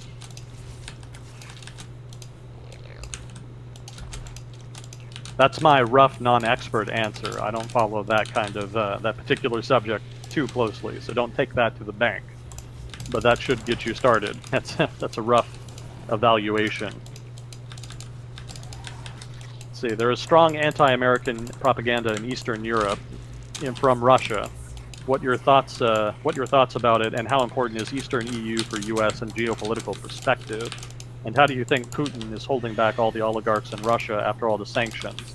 They are losing billions of dollars per year, thanks in advance. Let's see. So there is strong propaganda in Eastern Europe from Russia, in the sense that Russia is really pushing hard to support certain political groups, certain political perspectives. Yeah, there is probably a lot. I don't know how successful it is, though. We've talked about how interfering in another country's politics on the internet through memes and stuff like that is not terribly effective. So I don't know that I'm terribly worried about propaganda in Eastern Europe against America any more than I'm worried about, propaganda in the U.S. designed to interfere in the U.S. elections. That's a whole other discussion, though, so I won't get too into that unless somebody wants to. But as far as anti-American propaganda in Eastern Europe and my thoughts about it, I wouldn't worry too much about it. There's anti-American sentiment all over Europe, for one reason or another, among one political faction or another. But fundamentally, politics in the region are rooted in historical factors, economic interests, and old political grudges. And while there might be some enmity towards the United States for some of the shit the U.S. has done, in Eastern Europe, it's hard to hold a candle to enmity towards Russia. There's a lot more history between Russia and Eastern Europe than there is between the U.S. and Eastern Europe. So I'm not terribly scared of Eastern Europe turning its back on America in favor of Russia anytime soon. That's not a judgment on Russia. That's just recognizing that there's a lot of nationalist suspicion in, Poland specifically. There's a lot of nationalist suspicion of Russia in Poland. Also in Ukraine, obviously, more so in the western, ethnically Ukrainian part of Ukraine, but in the Ukraine nonetheless.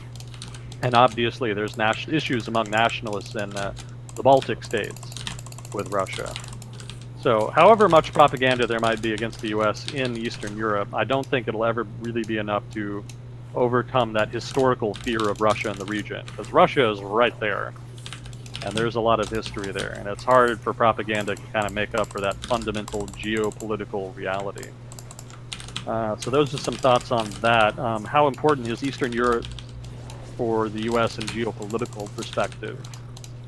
I mean, not very. I know Russians like to make it out like the US wants to expand NATO forever and all around Russia and contain Russia, and they make NATO and the US out to be these big bugbears, but I don't really see it so much from over here.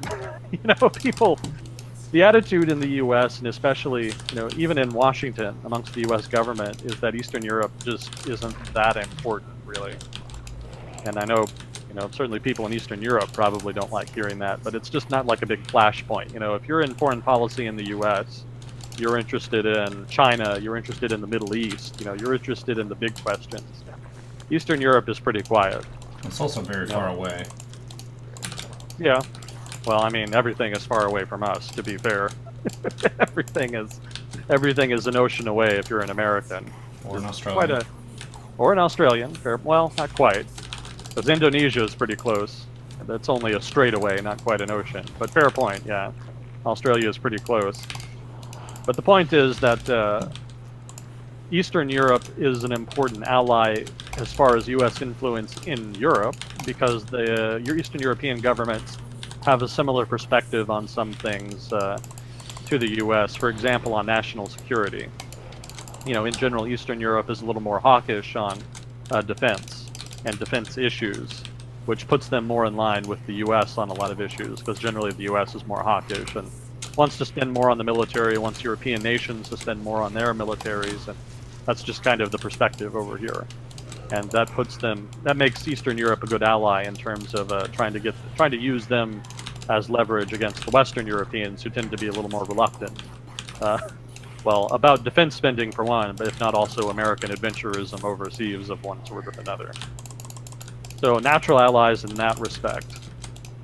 But there's not a lot of strong economic ties between the US and Eastern Europe. And the cultural ties are, well, there's some with Poland, because a lot of Poles live in the United States. And historically speaking, a lot of Poles have migrated to the United States. But beyond that, there's not a lot of social ties between the US and the rest of Eastern. So there's not a lot of leverage there, a lot of interest as far as the United States is concerned. I mean, for the US, Eastern Europe, and Europe in general really, is a set of commitments. Basically a set of defense commitments and an overall economic relationship. You know, if you're an American diplomat, you probably kind of wrap Eastern Europe into the rest of Europe when you're kind of thinking about America's economic ties to Europe. Whereas on defense, it's almost kind of more of a liability, because a lot of Eastern European states are smaller, their militaries aren't very large, and they're right next to Russia. So if you're American, what you really want is for Eastern Europe to be quiet, and not to create too much tension with Russia, and vice versa, for Russia not to create too much tension with Eastern Europe. Because right now, there's not a lot of U.S. military presence in Eastern Europe. Most of the U.S. military is kind of more in Asia. And if Eastern Europe turns into a hot zone again, or something close to a hot zone, that means the U.S. would have to invest more military resources at a time when it doesn't really have them to spare. It's kind of stretched thin at the moment.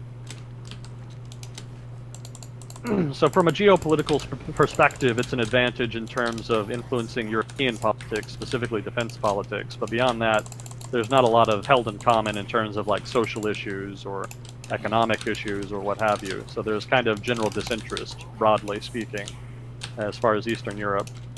And mostly they just hope that they don't have to honor the commitment to come to their defense, because again, that would be very costly and would stretch U.S. military resources. And then how do you think Putin is holding back all the oligarchs in Russia after all the sanctions? I mean, here's the thing. Vladimir Putin has gone out of his way since he got power to centralize governance, to centralize power in Russia. So the longer he's in power, the more centralized it gets. and the more he's able to finagle not only Russian government, but the informal networks of power behind Russian politics to his will. You know, so he's been building up his own personal power network over time, mostly amongst, I think Russians call them the Siloviki, probably pronounce it, basically national security people with a background in national security. He has a lot of old contacts, friends, etc., who are Siloviki, have that kind of background, and he's been kind of spreading them around the government and putting them in positions of power. So the oligarchs are still very powerful, but a lot of their power has been co-opted, you know, watered down, and you know, sometimes outright stolen. If you're Khodorkovsky, you know, one of those opposition oligarchs that got a little too ambitious. So I'd say he's pretty safe. You know, he has a lot of broad public popularity. There's a lot of Russian nationalists who love him. A lot of status quo Russians, you know, prefer Putin. Better the devil you know than the devil you don't. That kind of argument. And the oligarchs have always been immensely unpopular. People remember the 90s very well in Russia, and they associate oligarchs with that. So they don't have a lot of political tools to work with. They have an immense amount of economic resources to work with, but Putin over time has built up his own pool of economic resources, to say nothing of his political capital. So he's in the stronger position now, I would argue. I think he has it within him and his political network to contain any opposition, even if it's from someone as powerful as an oligarch. And he's also gone out of his way to incorporate oligarchs into his power structure. You know, that was kind of the deal. You, the oligarch, don't get involved in politics. In exchange, I'll incorporate you into my network of power. I'll let you have access to the government resources, and you'll be able to maintain your status quo. You'll stay an oligarch, you'll control your assets, and you'll receive protection from me and the government, just so long as you don't fuck with me. That's the trade-off. A lot of guys accepted that, and as a result, Putin himself has a lot of oligarchs on his side inherently, basically in his pocket. And even if they're losing money, they'll probably just lose more if they have to go to war with Putin. He can bring a lot to the table at this point. So now that a lot of powerful people's interests are vested with the status quo, even if they are losing money for now, they'll probably just ride it out, because they are so deeply intertwined with the establishment, with the Putin regime. That's my judgment, anyway. That's my understanding and my reading from what I've read. But I'm not a Russian expert, so take it for what it's worth.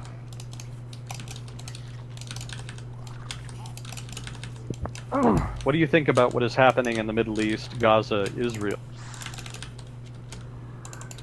Yeah, that's always fun. The Middle East, Gaza, Israel. That's a big area, man. That's a lot of stuff.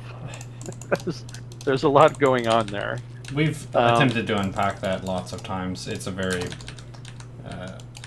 hot topic. It always has been, you could say. Yeah. Well, actually, this could be a nice time to plug the SoundCloud. I technically have a podcast. I'm not very good about releasing content regularly. I'm trying to get better about that. But right now I have, I think, 4 episodes out, or a series of episodes anyway, out about the Syrian civil war and the different actors involved in it. So I would kind of refer you to that if you're interested on my perspective on the Middle East writ large, because the Syria conflict is a big part of the Middle East politics right now. So I go into it more in depth there than I can go into here over a short period of time. Roughly, if you want a quick summary, we're entering a period of transition. I think that really characterizes the Middle East really well right now.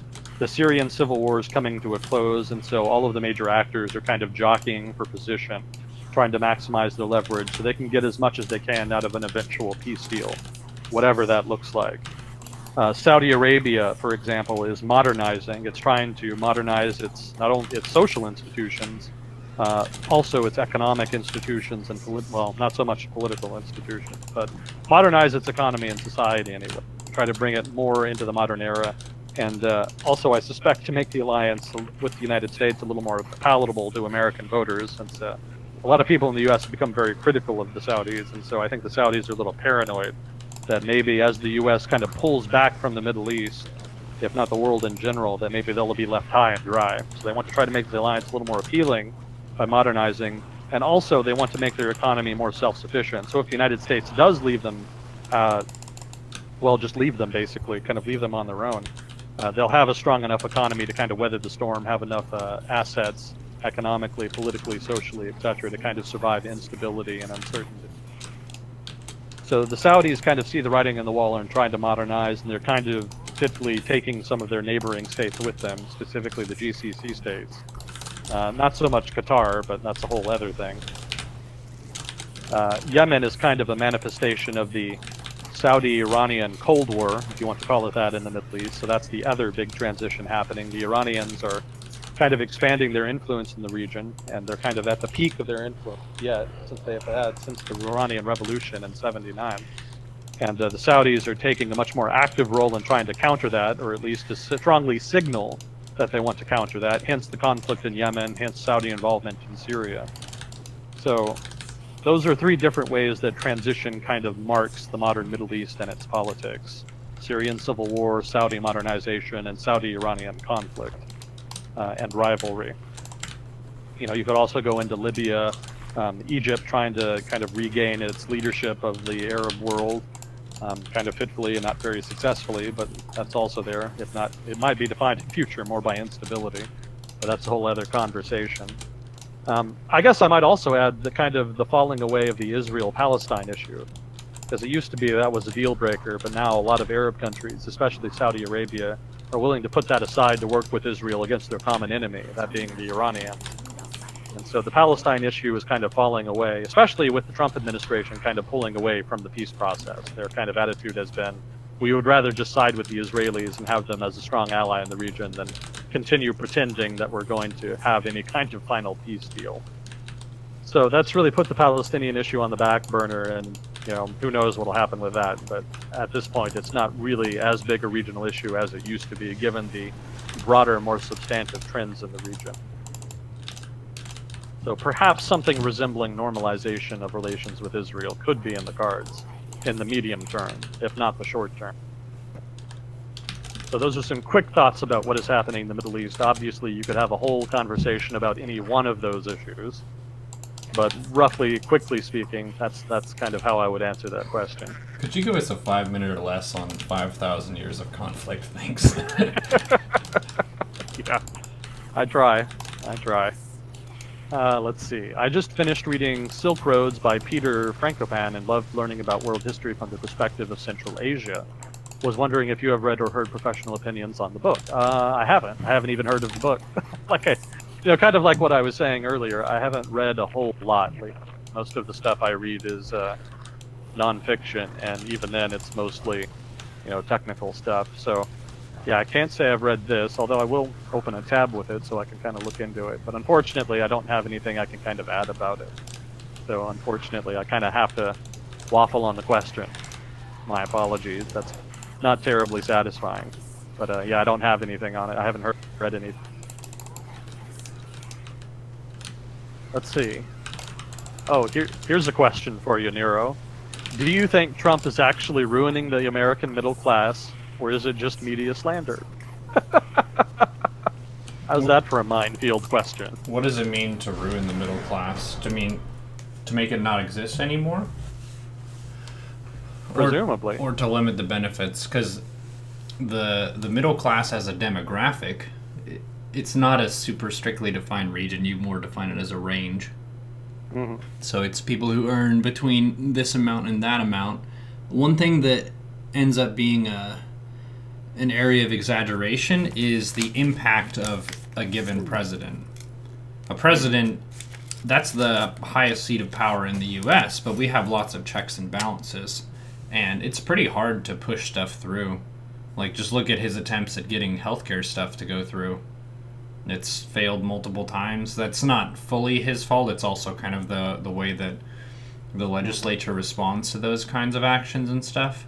So I think the president has a lot of power of influence, like what they say and how they shift the image of the country and stuff. But your average person's life is not affected a great deal. It's going to be based on specific stuff, like Obamacare getting kind of chopped away at means that certain people like myself who were on the healthcare marketplace that Obama set up, now we have to pay more. And certain people, they don't get the benefits that they had before. But it's going to be those specific examples. So using a phrase like destroy the middle class is very, very broad and non-specific, that it seems like it's not pointed enough to be an actual criticism of his presidency. I don't like the guy. I didn't vote for him, and I think he's an ass just based on his Twitter account alone. But if you're going to give some critique, it should be based on something specific as opposed to something super broad like this class is going to be gone.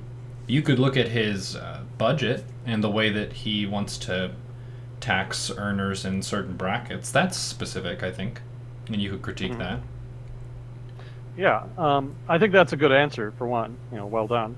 But yeah, I think this big thing that he's done that's kind of agitated middle class, such as it is, well, agitated his opponents, let's put it more like that, was the tax reform. And that was kind of more the big thing. And that's a mixed bag. On the one hand, it is a tax cut, and it does help businesses. So in that sense, it helps the middle class. But on the other hand, there were some provisions that hurt the middle class, like, say, the provision that removed the tax deduction for state income taxes, which was, some would say that was specifically targeted at political opponents, although others suggest not the case. And in fact, it was not a full removal of the tax reduction. It was partial. So you can deduct, I think, up to $10,000 of your state income taxes still, something to that effect, I think. But it's not a full exemption like it used to be, a full deduction like it used to be. I mean, more broadly speaking, is the Trump administration ruining the class, or is it just media slander? I don't think he's ruining the middle class. I think he has passed some things that have hurt certain parts of the middle class. Like Neuro said, there are specific policies that have hurt specific aspects of the middle class. The tax reform, certain aspects of the tax reform being the specific example. But I think the things that the Trump administration has done economically outside of free trade have been stuff that any Republican administration would do. I don't see anything unique in that regard. Again, trade is the big exception. I don't think any Republican administration, I'm still surprised that there is a Republican administration doing that. I wake up every morning to new news of the Trump administration saying something completely strange and bizarre and alien to me on foreign trade. As an economist, it's alien and bizarre anyway. And the fact that he's a Republican saying those things is still quite mind-boggling. Because I'm old enough to remember when the GOP was the party of free trade. That's been a long part of their platform. So it's taking some getting used to with this Trump style of negotiating free trade deals, to put it charitably. We'll see what comes of that. Maybe he can do something that previous presidents haven't been able to do. Maybe not. But anyway, trade is a whole other discussion, though. I don't think he's ruining the American middle class. He's done some things that have agitated certain parts of the middle class. But I think the things that have been most agitating have not been economic. The economic things he's done has been pretty conventional, thus far anyway. Trade, again, the exception, but trade is not important enough to the U.S. economy to really wreck it. Like, if the Trump administration really messed up the international trade regime, like really just kind of ended it or pulled the U.S. out or damaged it, the U.S. economy would be damaged, but it would not be catastrophic. Ultimately, trade only comprises like 15% of the U.S. economy, 20%. It's not a whole lot. It's not as much as you might think. So it is possible that the U.S. could weather that storm if he did that. So the American middle class would probably be all right. I'm a bit surprised that the question isn't, though, that is he helping the American middle class? And I think that's the more difficult question, because it's hard to judge that. I think the answer is actually going to be similar. I think he's helping certain industries. Certain people who work in certain industries benefit from certain policies. But I think broadly, it's going to end up being a wash. In general, you can take steps to make international trade less appealing, such that firms try to produce more goods in the United States. But the flip side of that is that fewer foreign firms produce goods in the United States. There's less international trade from other firms, basically, from international firms. And you're going to lose jobs from that. You're going to have less investment from overseas, less foreign direct investment, less trade. You'll gain some new production, but you're going to lose others. And so it's going to end up being not so much a net gain for the middle class as it's going to be a redistribution of the middle class, which is ironically what caused the whole damn problem to begin with. You know, all of this dislocation, political, economic, and social, caused by structural economic change. I sound like a broken record because we talk about this every week. But, you know, all of that dislocation caused by structural economic change from things like NAFTA and automation and whatnot, all of that dislocation is part of how we got to this point we're at now, where people feel like the government doesn't hear their problems and isn't really responding to them. You know, by taking these actions, some of those people will be sated, be satisfied, but then you're going to create a whole new class of people who feel like they got screwed. What's going to happen to them? Well, basically, they're just going to turn on the political system too, and you're going to have this sort of tit-for-tat, you know, political battle for jobs, and it's going to be kind of old-school patronage stuff almost. It feels like, anyway. You know, it seems like different industries kind of have the government's attention, like steel, right? Steel and aluminum being kind of the big ones right now, if not also automotive. But there are other industries too that don't have that kind of name recognition, that kind of attention, that kind of popular perception of being important, that are kind of not getting that attention, and they're going to feel like people who work at those industries are going to feel like they're getting screwed. And they're going to spark probably a movement of their own to try to get the government to respond to their problems newly caused. Basically, it's just going to be a lateral move. That's a long-winded way of saying it's going to be a lateral move, I suspect. I'm willing to admit I could be wrong. I'm not an expert, and, you know, the economy is an amorphous thing. Who knows how the hell it works? It's so damn complicated now. It's a $20 trillion economy now in the U.S., which is quite a bit. It's very large. And, you know, as large a number as that is, it probably actually masks the complexity. Because, you know, you think $20 trillion economy, okay, you're producing $20 trillion worth of stuff. Well, kind of. It's $20 trillion worth not only of stuff, but intellectual property, ideas, of logistics, you know, supply chains, interconnected supply chains, management. You know, a lot of different things are in there. And the supply chains alone are immensely complex to unwind. It's almost impossible. I mean, the whole point that the whole reason that a socialist command economy is not really feasible is that economies, you know, have always just been really too complicated to really manage top down. It's generally better to have them managed bottom up in a decentralized way, hence laissez-faire economics. So by kind of intervening in the economy and saying, okay, we need more production here, well, that's just as interventionist as anything a socialist would do, really. And it's, you know, any kind of change, policy change you implement to try to get that purposely, any policy change you implement to purposely, artificially get that is going to be disruptive in the same vein of a more leftist type policy. So inherently, it's going to be a lateral move in that sense. I'm not saying that the international trade regime is great and doesn't need any reform. Obviously, yeah, there could be some adjustments here and there. There are problems. There is an inherent degree of unfairness to it. And maybe it does need to be negotiated. Maybe the public just needs to have its voice heard that there does need to be a change. And maybe there is a critical mass of people who don't want a significant degree of international trade. And if that is the case, then the government has to reflect that. I'm not saying it shouldn't be. All I'm saying is I judge this policy, this set of policies rather, this approach to economic policy, to be somewhat, not self-defeating, but not entirely as advertised. I don't think it's going to be the great boon it's been made out to be. The tax cuts were nice, but that was kind of a base GOP type thing. Any Republican president would have pushed for that. You know, the real Trump thing is the trade policy. That's the new innovation that he's kind of bringing to the table. That's how he's kind of making his mark on economic policy, the thing he's doing differently. And I don't think he's going to get as much out of it as he says he thinks he's going to get out of it. It's always hard to tell what Trump actually thinks because he bullshits so much.